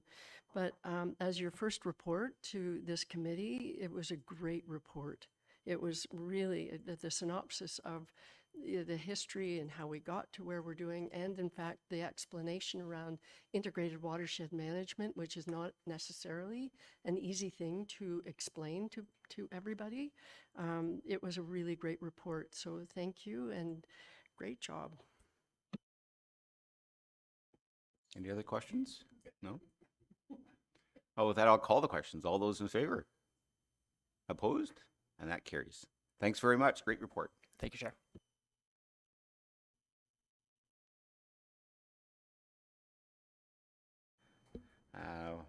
With that, we're going to move on to Director Maxwell, 5.2.2, report number DEV 2025-71, Affordable Housing Fee Update and Tax Increment Grant Policy. I think I got a motion with this one too, don't I? So it's moved by Councillor Fitzgerald, seconded by Councillor Morrison. It's recommended that committee approve the tax increment grant policy for multiple residential rental developments as attached to report DEV 2025-71, and further that the fees and charges bylaw 2024-102 be amended to include the updated Schedule G1 affordable housing. Director Maxwell. Thank you, Chair Armour. This is the first of a few reports that we're bringing forward today to talk about implementation items from the Housing Action Plan. And the first piece of it is updates to the Affordable Housing Rebate Program. So the maximum value that we've been working off of is the MPAC assessment based on the 2016 values. And because no increases to these assessments have occurred since that time, staff looked at options as to what we could increase the value and still maintain that affordability level. And so we're proposing to increase the value to the average of the CP, with the addition of the average of CPI over the last 10 years. So that's where that 314,000 comes from. In addition, we're proposing additional rebates be available, including cash in lieu of parking, cash in lieu of parkland, and entrance permit fees. So the update to that, the fees and charges include those as well. The second piece is the implementation of a tax increment grant policy. So this would provide a grant to any multiple residential rental development, whether or not it's affordable, because it would increase the rental pool. And it would be a grant for the difference in the amount of taxes between pre-development and post-development. And you would have to add at least 2 rental units to a property in order to qualify for the grant. And so the grant would be implemented so that every year, for a maximum of 10 years, you would pay, you would get a rebate for, the first year would be 100% of the change, the next year would be 90, and then it would decrease, so that after 10 years, you would be at the normal tax rate. So those are the 2 aspects of this policy, and I'm happy to answer any questions. Do we have any questions? Mayor Elcock. Thank you, Chair Armour. And thank you, Kirsten, for the report. Of course, I support this. I have a question around the tax increment grant. I've been a huge proponent of doing this for a while, but I know that we, under our CIP in the downtown, this has been an option, I believe, and we haven't had a lot of take-up or even interest from the development community around this. And so I'm curious how we might get this message out to the development to see if there's any interest. Yeah, thank you, through you, Chair Armour. I don't believe that because the CIP, we offered all sorts of other incentives as well, that there's no development charges payable on any development within the downtown core. And then we have our grants that we offer for facade improvement type grants and things. So I think it's just been that there hasn't been significant enough development occurring in order for someone to avail themselves of it, because those smaller additions, I don't actually, I'm just trying to think if there's been any additions. One, I think, since that CIP was put in place, so. Follow-up? Yep, just quickly, thank you for that. And so probably if this passes, then it would go to the developers table as a beginning to say this is now in force, and you might want to consider it. So that might be, okay, that's great. Thank you. Do we have any other questions? I think this is a great program too, going forward. Absolutely. Anything we can do to increase affordable housing rebates and have more affordable housing is excellent. Councillor Morrison, sorry. I know it's hard to always look at the screen, so, and it's weird being an observer. I love this program. I've heard Mayor Alcock advocate for tax increment financing at many meetings, and then staff put a lot of time into exploring it. 2 things I want to highlight. One, while we might be deferring property taxes for a little bit, it should result in more properties getting built faster, so the net to the taxpayer net levy should be better. Because we're encouraging development sooner. And the other thing to highlight, I love that we're not limiting it to just affordable housing, because the deepest need in our town are those that are low income and social services trying to find a place to live. But even those people in what I would call the middle class are struggling because of mortgage rates and property values and rentals. So we have to look at everybody's affordability, not just the deepest needs. So I applaud everything about this, and I thank Director Maxwell for all the work on it. Thanks for that. Any other questions?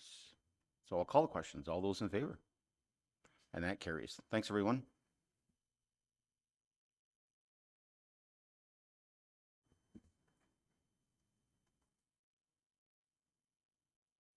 And I guess you're staying with us. 5.2.3, Director Maxwell again, report number DEV 2025-72, Bill 17, Protect Ontario by Building Faster and Smarter Act. And this is for information only. Thank you, Chair Armour. The Bill 17 was an omnibus bill that the province enacted on June 6th, and it implements a number of changes to a number of acts. And I've put a lot of detail into the report to talk about all of the different options that of things that the province is looking at. But at this point, I'll just talk about the pieces that actually will affect Huntsville. So with the Building Code Act, municipalities will no longer have the ability to require green development standards over and above what's already in the building code. But it's still not clear whether or not if we implement standards as a incentive, green development standards as an incentive, whether or not that would continue to be prohibited or not. So we're waiting for more information on that. The Development Charges Act, Huntsville currently provides a deferral option for all residential development over and above the legislative requirements, but now the province is requiring municipalities to offer it more broadly, as well as prohibiting a municipality from charging interest on the deferred payments, which we currently do. We normally see DC deferral requests really for only multi-res condominium and rental development, but we're not sure what that's going to look like moving forward and if there's going to be additional administrative costs to the town if we're asked to provide these deferrals more broadly. Another aspect of it is reductions to development charges, and changes to the indexing of development charges is going to be permitted without having to do a full background study, which is good, but it's only if you're lowering. If you're raising them, you have to go through the whole process. In addition, we're required to freeze DC rates at the time a planning approval was issued for a certain number of years. And now if the DC rate at the time the building permit is being pulled is going to be lower than the freeze, we have to provide them with the lower rate. And again, this administratively, there might be some additional requirements of the town just to make sure that we're not doing something out of whack with the legislation. Further, they're going to standardize the DC framework for all municipalities by refining the definition of eligible capital costs and prescribing a method to calculate the benefit to existing residents. Because I think there's been some discrepancy about how it's happening in other areas. From the Planning Act perspective, the province has frozen a municipality's authority to add any sort of studies to their OPs in order to define what a complete application is. They're also, just today, the consultation closed as to whether or not a municipality should be able to request a sun or shadow study, a wind study, any urban design studies, or lighting to determine if an application is considered complete. For us in Huntsville, because we can use the community planning permit system, when a proponent is requesting a variation, it's concurrent with the site plan version of a development, so a lighting plan is really important for us. We don't normally look at the other studies necessarily, depending on what the scope is, but the lighting plan not being able to be required as a complete application is going to be challenging. Because as you know, staff are consistently challenged with what we're asking for up front to consider whether or not an application is appropriate and if it's being anything proposed within it is being mitigated. But if we don't have that information up front, it's much harder to ask for it further down the line as well. In addition, the province is going to specify certified professionals that a municipality is required to accept studies from. I know some areas won't accept, for example, a planning justification report if it's not being written by a professional planner. And the one professional that they've highlighted is an engineer, which they have a regulatory body that regulates who can stamp what types of drawings and all the rest of it. At this point, it's not clear whether or not this is going to be just for complete application thresholds, or if it's also going to affect whether or not a municipality can ask for a peer review if it's being done by one of these qualified professionals. The issue that we would have in Huntsville as well is that all the environmental studies that we review, biologists don't have a professional association that regulates them or qualifies them or provides any sort of standards that they have to meet. So we'll have to see what the province is intending to do with that and how far it goes to determine how it will affect us. Another thing that the province is implementing is a conditional zoning order. So that's been, the Minister of Municipal Affairs can implement zoning orders at the request of a municipality normally.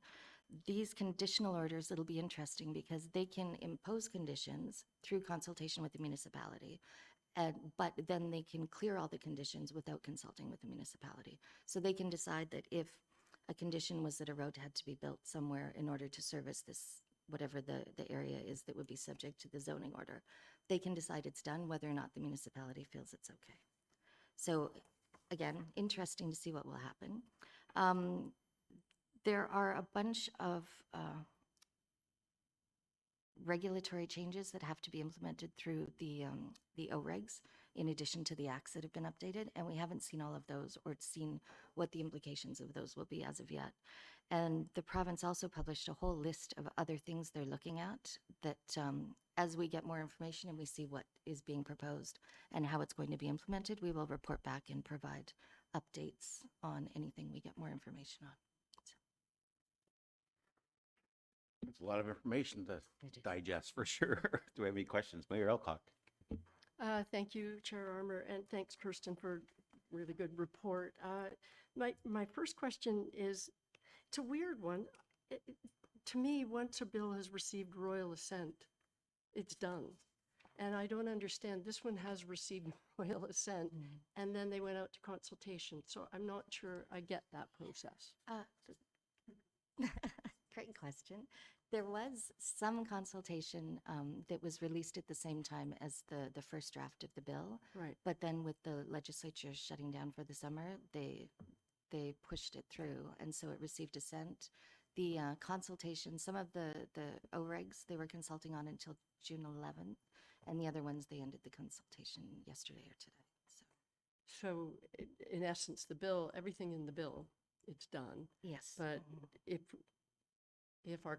the consultation means anything at all, it's around some of the detail, and that's it. Exactly. Yeah. If I have thank you for that. I have one quick follow-up, if that's okay. Absolutely. It'll be interesting, the use of ministerial zoning orders. I remember those from years ago. And this one, the fact that it really elevates the use, possible use of them. I wonder if you've heard anything or in any of the discussions around what might trigger them, what it will take for them to say, okay, enough, we're going to go ahead with an MZO, right? And because that could really be a game changer for everything we do here. No, I'm afraid I have had no additional information or thoughts as to what that would look like. Traditionally, I think there's only been ministerial zoning orders. Seguin, I believe, has had one or two at the request of the municipality, but otherwise in Muskoka, I don't think we've seen any. So. Last follow-up on that, if I may, sorry. You may. No, sorry, thank you. My recollection, and I could be wrong, it'll be interesting if they use it for all sorts of residential development because they used to be used for economic development. And so if it was too slow getting a new manufacturing plant, for instance, that, as I recall, was the primary use of them. So it's going to be an interesting. Councillor Stone. Thank you. You mentioned that not being able to ask for a lighting plan was of concern to you, but because we have our outdoor lighting bylaw, does that not kind of protect us from abuse?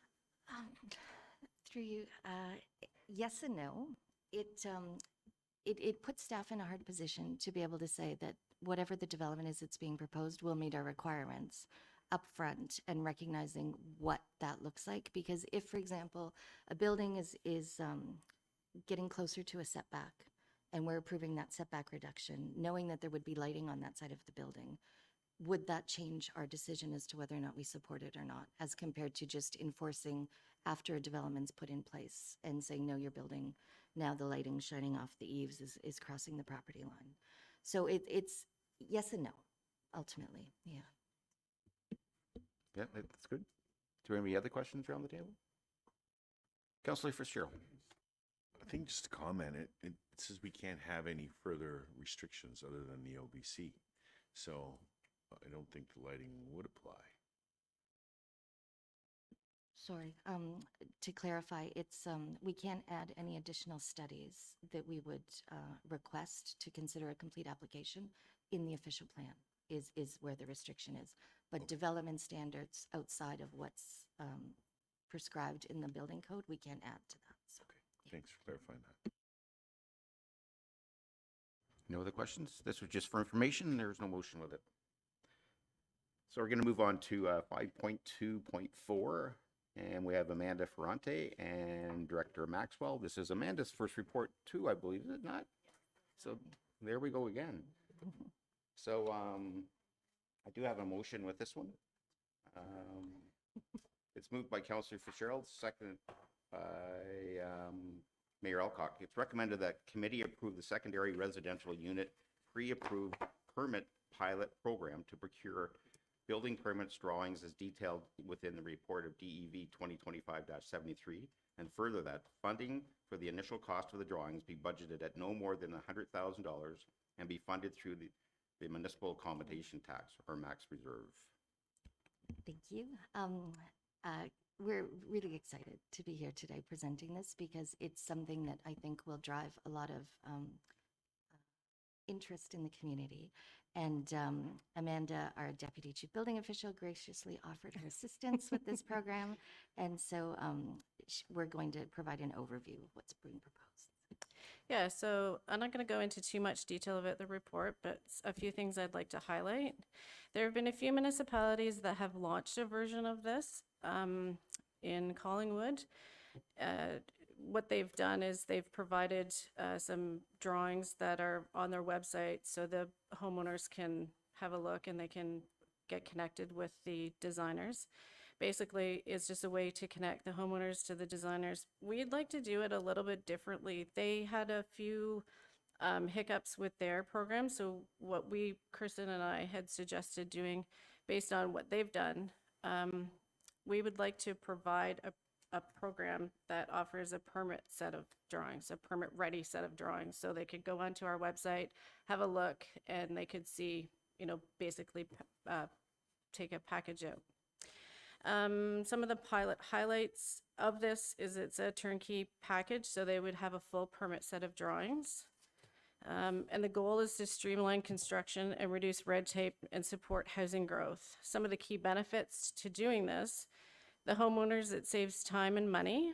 The municipality, it's a faster permitting process and increased housing. And for the designers, they receive a royalty and get exposure on our website. Part of the cost, the town would purchase the packages from qualified designers, and then the homeowners would pay a royalty per use per whatever they would like to purchase off the website. The designers would sign an agreement with the municipality, also taking responsibility for their plans per use. It would reduce the fees for the homeowners getting the permit package, because we would be purchasing them and then they would just be paying a royalty after they purchase them off the website. Some design criteria that we came up with. We were thinking about 6 designs total, 2 per category. So it would be 250 square feet to 400 for tiny homes, 600 to 800 square feet for larger, and then a 600 to 800 square feet for above garage options, focusing on variety, quality, and affordability. The affordability would have no development charges, and the fees would range from $1,900 to about $4,500 per project. There is a potential for the fee rebates if units qualify under the affordability housing policy, and major costs covered under the town would keep the homeowner's expense low. So, yeah. And further to that, we've included some marketing dollars as well so that we can market the program to members of the public, as well as trying to drive engagement with designers. We're hopeful that our local designers will all be willing to submit when we do a call for proposals. And then we would have full permit packages and ability to launch to the public hopefully by January, just because we know all of our local contractors are busy, and giving them a bit of time to submit things to us would be great. So we're happy to answer any questions and clarify anything if there's. Councillor Stone. Thanks very much. This is exciting. I really think this is going to be a win for us for housing. You're exactly right when you say we've got to communicate really well to the public, because I think there's a lot of people out there that think it's too big of a task to put a secondary dwelling on their property, even though they can. So if we're taking a whole lot of cost and having the design ready and helping them through the permit stage, I think it's going to be a real win. I think the $100,000 coming from MAT is exactly why we instituted the MAT reserve, so that's fantastic. My question is, how are we going to choose these architects, and are we going to go RFP, or how do we get these designs? Good question. So we had discussions with our procurement specialist, and we're going to look at options as to how to do it. If we do a full call out, we can contact everybody that's in our cloud permit system as a registered designer and email them directly to let them know about the program as well. And at this point, we didn't feel that we had to do a request for proposal, but we would do the call out and ask for just like an elevation and maybe a floor plan showing what the design would consist of. And then we would review those. And then once those ones are selected, then we would ask for the full package to be done, so that hopefully it wouldn't be too much work for any of the designers to submit their interest for that initial aspect. So. I think also to add, we would ask for a cost analysis on their design, their preliminary design, to make sure that it's affordable as well. Councillor Cloutier.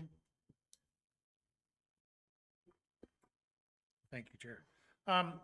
Couple things. It's a great program. I think it's going to be perfect.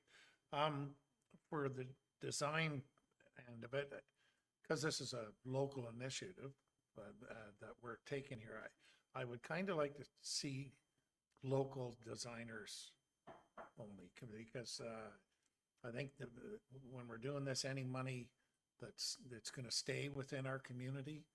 I mean, it's easy for a big corporation in Toronto to, pound all this out, and then there's not that contact with the community. And also, what I'd like to see on the design on the website or whatever is have a list of local contractors that are willing to build these. That's the biggest thing when you go to build something. It's not just your designer and all that stuff. It's okay, who's going to do this? So if we can contact somehow, qualified local, because that's the biggest thing when you go to build something, you can't get a builder. Yeah. So I think maybe if we could contact somehow around, keep the local builders that are interested in getting into this program. Director Maxwell? Thank you. I don't believe that we're able to limit who can submit proposals to us. I think there's limitations on like, that we wouldn't be able to just select local designers. One thing we did notice when looking at the other municipalities that are implementing similar programs is there are a few prefab builders that are submitting packages, and that is an interesting concept for us too, because if you're not comfortable with the building process and looking to hire a contractor and all these other things, having someone just come in and drop the building in your yard maybe is a great option for you. So I don't think we want to prohibit that aspect, but it's definitely something we'll be reviewing through our procurement rules. Very good. I'm going to go to Mayor Alcock and then Councillor Morrison. I just wanted to thank you, Chair Armour. I wanted to echo everything I've heard.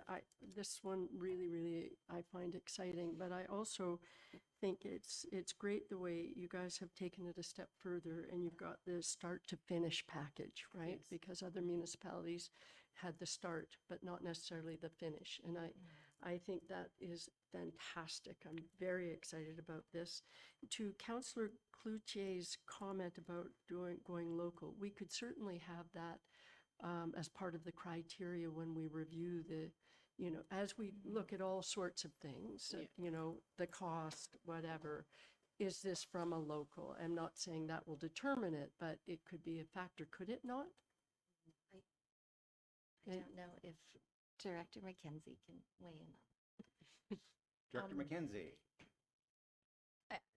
I think that in our procurement bylaw, we're trying to limit or prefer vendors that are within Canada. So it is a bit tricky to do that. The other thing is you want to make sure that when you're asking for proposals that you're getting the people that know how to do those, like the prefabs or those affordable homes. So I'd be cautious to limit those because there might be some really great builders out there that have done these projects before that are more used to doing them. And I don't know, compared to people maybe in our community, I don't know the answer to that, but I would just be cautious of limiting it because you might lose out on some great opportunities. Thanks for that. Councillor Morrison. Thank you, Chair Armour, and through you. For Amanda on this one, with the work you guys put into it on the costing of the potential 100,000, I think 69 coming from the MAT, is that a high water mark? Because I wonder if we get not a full RFP, but do you think there's a chance that that number comes in lower? And the part B to that is the $1,000 royalty that would go to the designer. Is there any room for a $500 royalty to the town for some cost recovery? Thank you, Dan. Yes, Scott, we have looked at that. And I've put out a few phone calls to get a feel of how expensive, a full set of permit drawings are from a local BCI and qualified designer. They're anywhere from about $7,000 to $10,000 per project. And then they do take responsibility for the royalties as the project comes up and when they get purchased. So they would need their royalties, but that would be up to, I guess, us to decide if we want our own sort of administration fees on top of that. Okay, Further thank you. to Then that, council could decide that we should be operating on a cost recovery basis. Yeah. So that we could implement, say, anticipate that each design would be used 10 times, and then the cost of that design broken out over 10 users could be something we could look at. It wasn't included as the recommendation in the report, just because we're trying to incentivize the use of them as well, and not recoup costs. So. Okay, thank you. And a quick follow-up, Chair Absolutely. Armour, if I could. Thank you for that. And I can see both sides of it. This is all about an incentive. And I guess what I like is that we're starting with the ARDUs, but do you see this something for both of you that could expand into duplexes and two-bedroom homes and bigger things if it's successful? Yes, through you, Chair. Yes, we do. We want to try this pilot program first to see how it plays out, maybe a year or two to see how it goes. But yes, we have talked about duplexes and fourplexes. It just gets a little bit more complicated in terms of qualified designers and professionals at that point. So. Very good. Any other questions around the table? Oh, Councillor Fitzgerald. Love this. I think it's a step in the right direction. I'm glad we're doing it. To Councillor Morrison's comment, I think the cost of the engineering is the engineer or BCIN, they have to insure any of their drawings or their projects for a certain period of time. And I don't quote me, but I think it's 12 or 14 years, somewhere in that neighborhood. So that's where they need to recover their costs, because there's great expense to them for that. And with one set of drawings or 4 sets of drawings getting used multiple times, they still have to have that same insurance for each project that they're used in. So, but Amanda, I'm Sorry you waited 14 years. Thanks. But you did a great job. Thanks. Just a quick, so I would assume these drawings will be stamped somehow and identified that. Yes, they'll have a sorry, through you, Dan, they will have a watermark on them, so nobody else could use them. They can't theoretically use them in other municipalities because they do need their BCIN qualified Schedule 1 form to go along with the permit application. So they wouldn't be able to be used. Excellent. Oh, good. I'll call the question. All those in favor? And that carries unanimously. Wow. We've finally seen some excitement around this table. Yeah, thanks.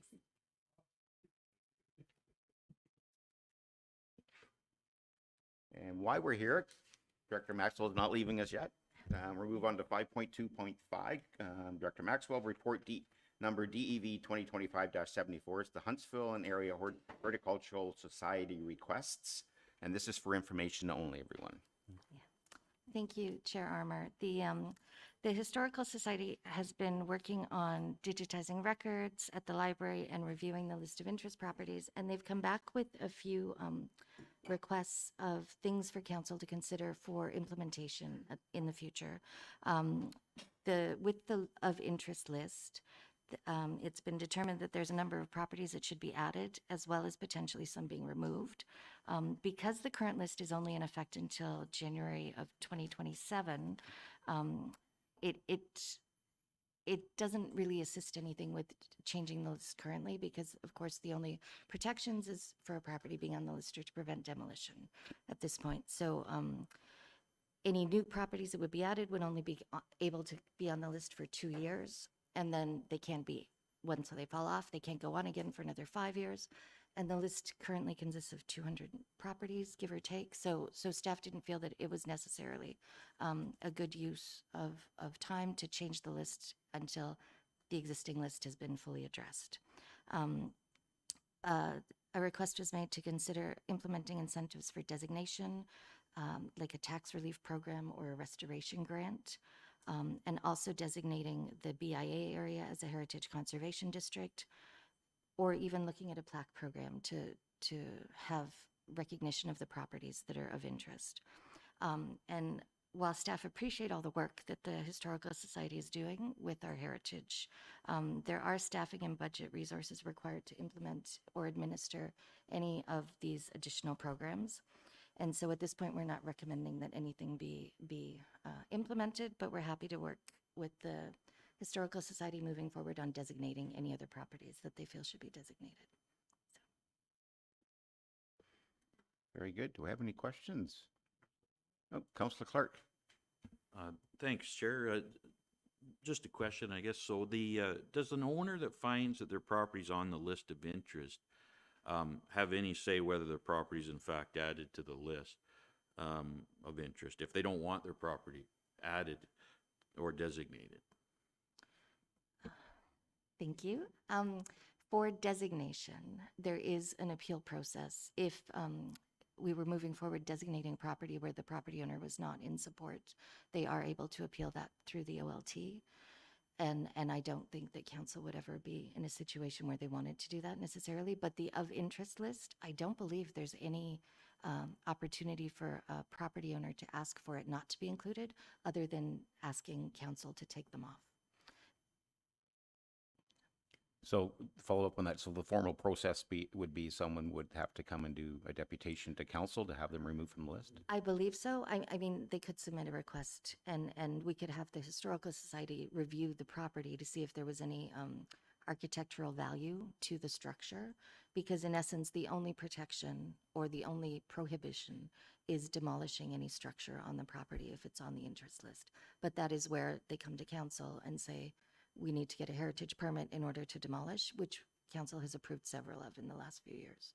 So it really depends on the circumstances, I think.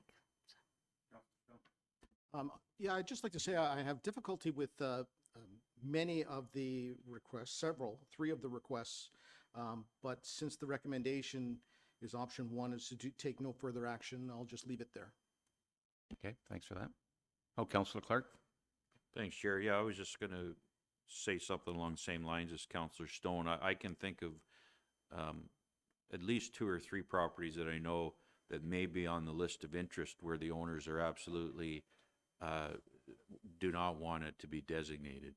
And those owners aren't interested in making substantial changes to their property, but they don't want to restrict any potential use or sale of the property down the road.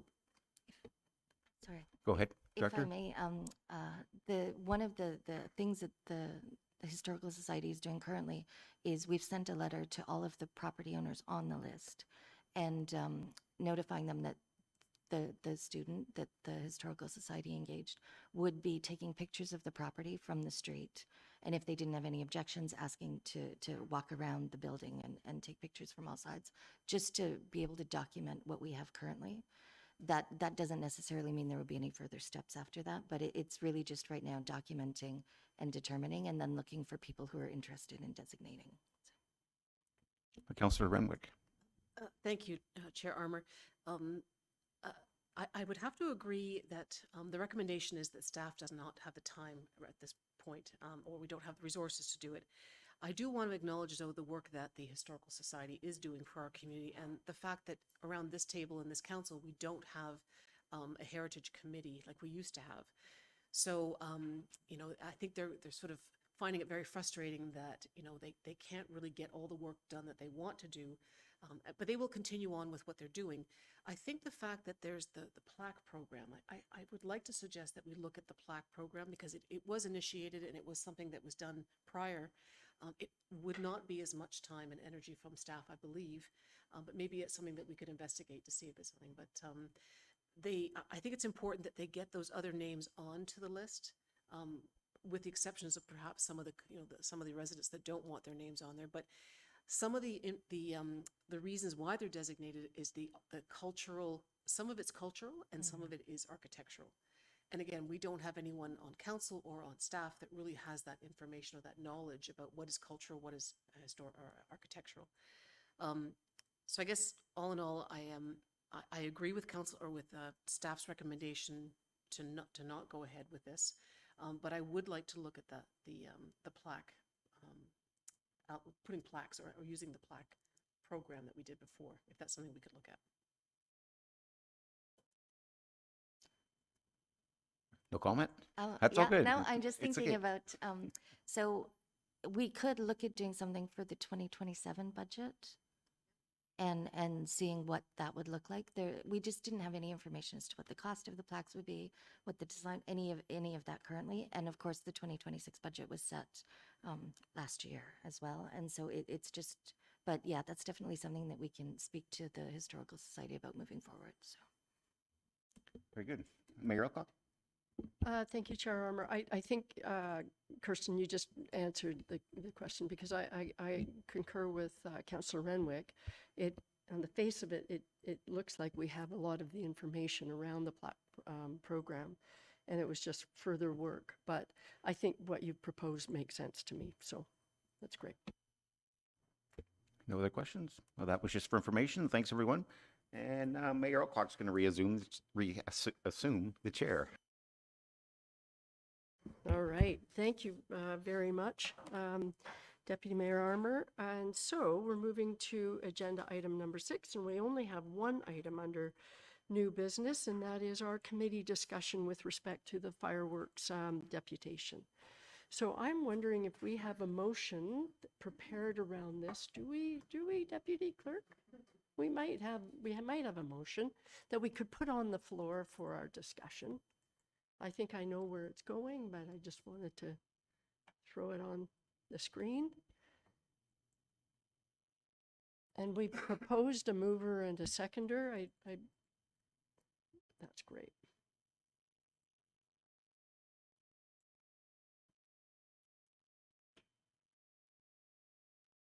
Okay. So to put this on the floor for discussion, we have a motion moved by Councillor Renwick, seconded by Councillor Schumacher. Whereas on June 25th, 2025, committee received a deputation and petition with 89 signatures from Louise Hayes and Steve Thomas regarding banning fireworks in the town of Huntsville. Now, therefore, it is recommended that staff be directed to review the fireworks bylaw and current municipal practices, and further that staff report back on the results of the bylaw review. Okay, we are open for discussion. Are there any? Yes, Councillor Schumacher. So by current municipal practices, is that meaning because I kind of already have the committee looking at alternatives for, say, Canada Day. Is that what we're talking about in that section? I think that would be, yes. Okay. Yeah. Is that appropriate in that section? That would be the interpretation, I think. Yeah. So coming back with other suggestions, like they're saying the alternatives, laser, Yeah. drone show, costing, Yeah. all of that. Silent fireworks even, like I'm not necessarily opposed to no fireworks, but let's look at silent firework options, which are, they still have the visual impact, but not necessarily the loud boom, and they don't go above a certain hertz level. So it's less impact to, say, animals, PTSD, some of that stuff. Could I ask staff if that's their interpretation? I would think it is. It's pretty wide ranging, but Thank Director you. Maxwell. Yeah, I think we could work with that, absolutely. I was going to also say that the question that had been raised earlier as to how many complaints we get about fireworks annually, we average 2 or 3 every year. Historically. So. Wow. Okay, thank you for that. And your question has been, Councillor Schumacher, you have a follow-up? So again, I guess the other piece is community feedback for this, because I mean, we've got the one side that doesn't. I know there's quite a few that do. As I said, when we didn't have it in Port Sydney last year, we heard about it. I know there is going to be pushback from the businesses that sell it. So again, for me, we are looking at feedback. To me, this is looking at, like, it's not going to be a next month or even a year implementation. We would be looking at a process to let people sort of move the stuff off their shelves, shall we say, and yeah. I think actually, Director Maxwell, this would be a normal review process, right? Which Absolutely, yeah. And I know that in previous years, we have provided any retailers that were selling fireworks with a copy of our fireworks bylaw so that that information was available to anyone that was looking to purchase them as well and understand what the rules were. So in essence, we're looking for complete feedback, right? Input. And absolutely. All right. Councillor Clark. Thanks, Mayor Alcock. I think that council's reviewed fireworks and bylaws really not that long ago. It's only been a few years ago. I'm satisfied with what's in place right now. And according to the Deputy Fire Chief, fireworks haven't been a concern for the fire department. I wouldn't have an issue with Mayor Alcock presenting the bylaws to the new policing board. I think that's probably a good idea. But beyond that, I don't think I'll be supporting the motion. Thank you for that, for sure. Councillor Stone. Thank you. I would like to agree with Councillor Clark. I'm content with the bylaw as it stands right now. And I think there's a majority of the population that very much enjoys the fireworks. But I also agree that speaking to the OPP and see if there's some enforcement that they could do in the wee hours of the morning, that would be wonderful. But I won't be supporting the motion. Okay, thank you for that. I'm just, as a comment I would make is, I think when I proposed to take this to the OPP board, part of it would be a review of our existing bylaw, because to the deputant's request, it was saying it's not adequate for having OPP involvement or response. So that would, again, that be part of a review in a way. So I'm not saying they would do the review. I'm just saying that they could comment on our existing bylaw. That's what I'm saying. Yes, Councillor Stone, you looked like. So of course, if we're going to ask the OPP to take a look at some enforcement of our bylaw in some sense, then I'm sure that they would review the bylaw as it stands and see what they can Right, help right, with. right. And that's appropriate to me. I think that's wonderful. Okay, okay, good. Councillor Renwick. Thank you, Your Worship. And I just want to reiterate that I think looking at options to the traditional fireworks, I think there's always a way to look at options of what we can do. And I think it's very important. I think that Huntsville as a community has always been on the cusp of new and innovative ways of doing things. And I want to continue in that vein. And I know there will be pushback from many members of the community. Change is never easy, but I think this is really important, and outlining some of the comments that that both Steve and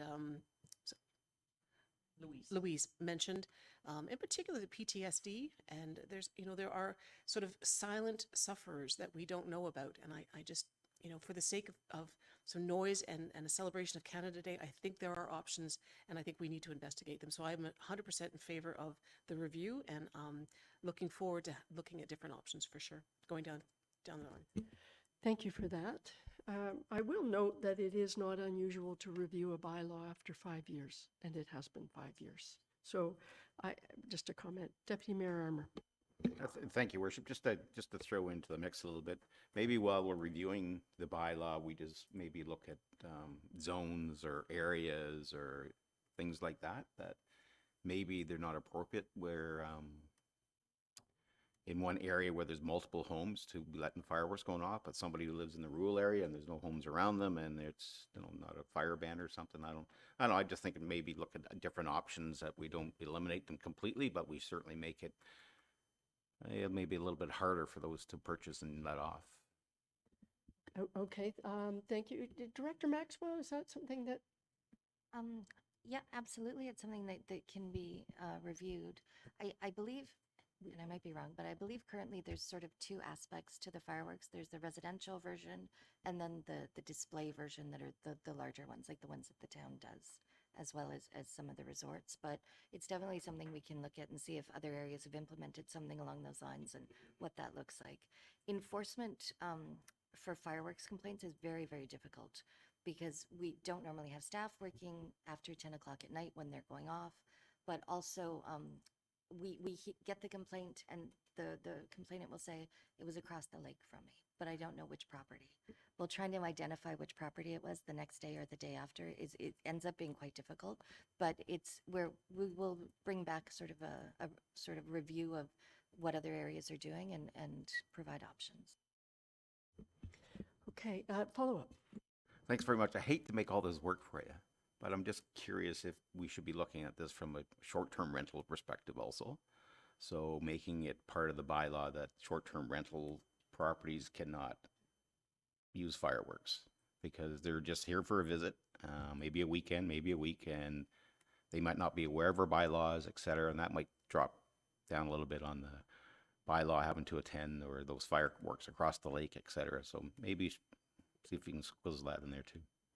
I really thank you for that. I quite like that suggestion. I think that's interesting.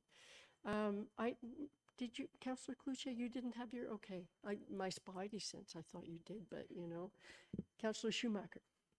No, thank you for this. I mean, again, it's not, we're not making a decision to ban fireworks in this. We're making a decision to come back with a more wholesome look at it. And I mean, because yeah, I do know a lot of my parents' generation, they get together at somebody's condo and watch it from afar. People have the events and things that they do celebrate, or for a birthday, somebody wants to, So yeah, I just would like to see, I know, I think in the presentation they did say Aurelia had within the city limits, there was a ban, but outside. So just looking at all the different options that they could bring forward, staff. I mean, I hate to put all the extra work, but I know community services, because of the grant and everything, has kind of been a bit of work for me on this because I had asked.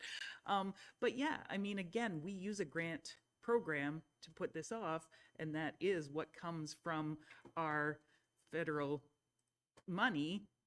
And it says fireworks right in the bylaws, or right in the grant proposal. So, I mean, that's what we're using it for based on what the parameters we are allowed to do. So I just would like to see some of the other options. Okay, thank you for that. And Councillor Fitzgerald.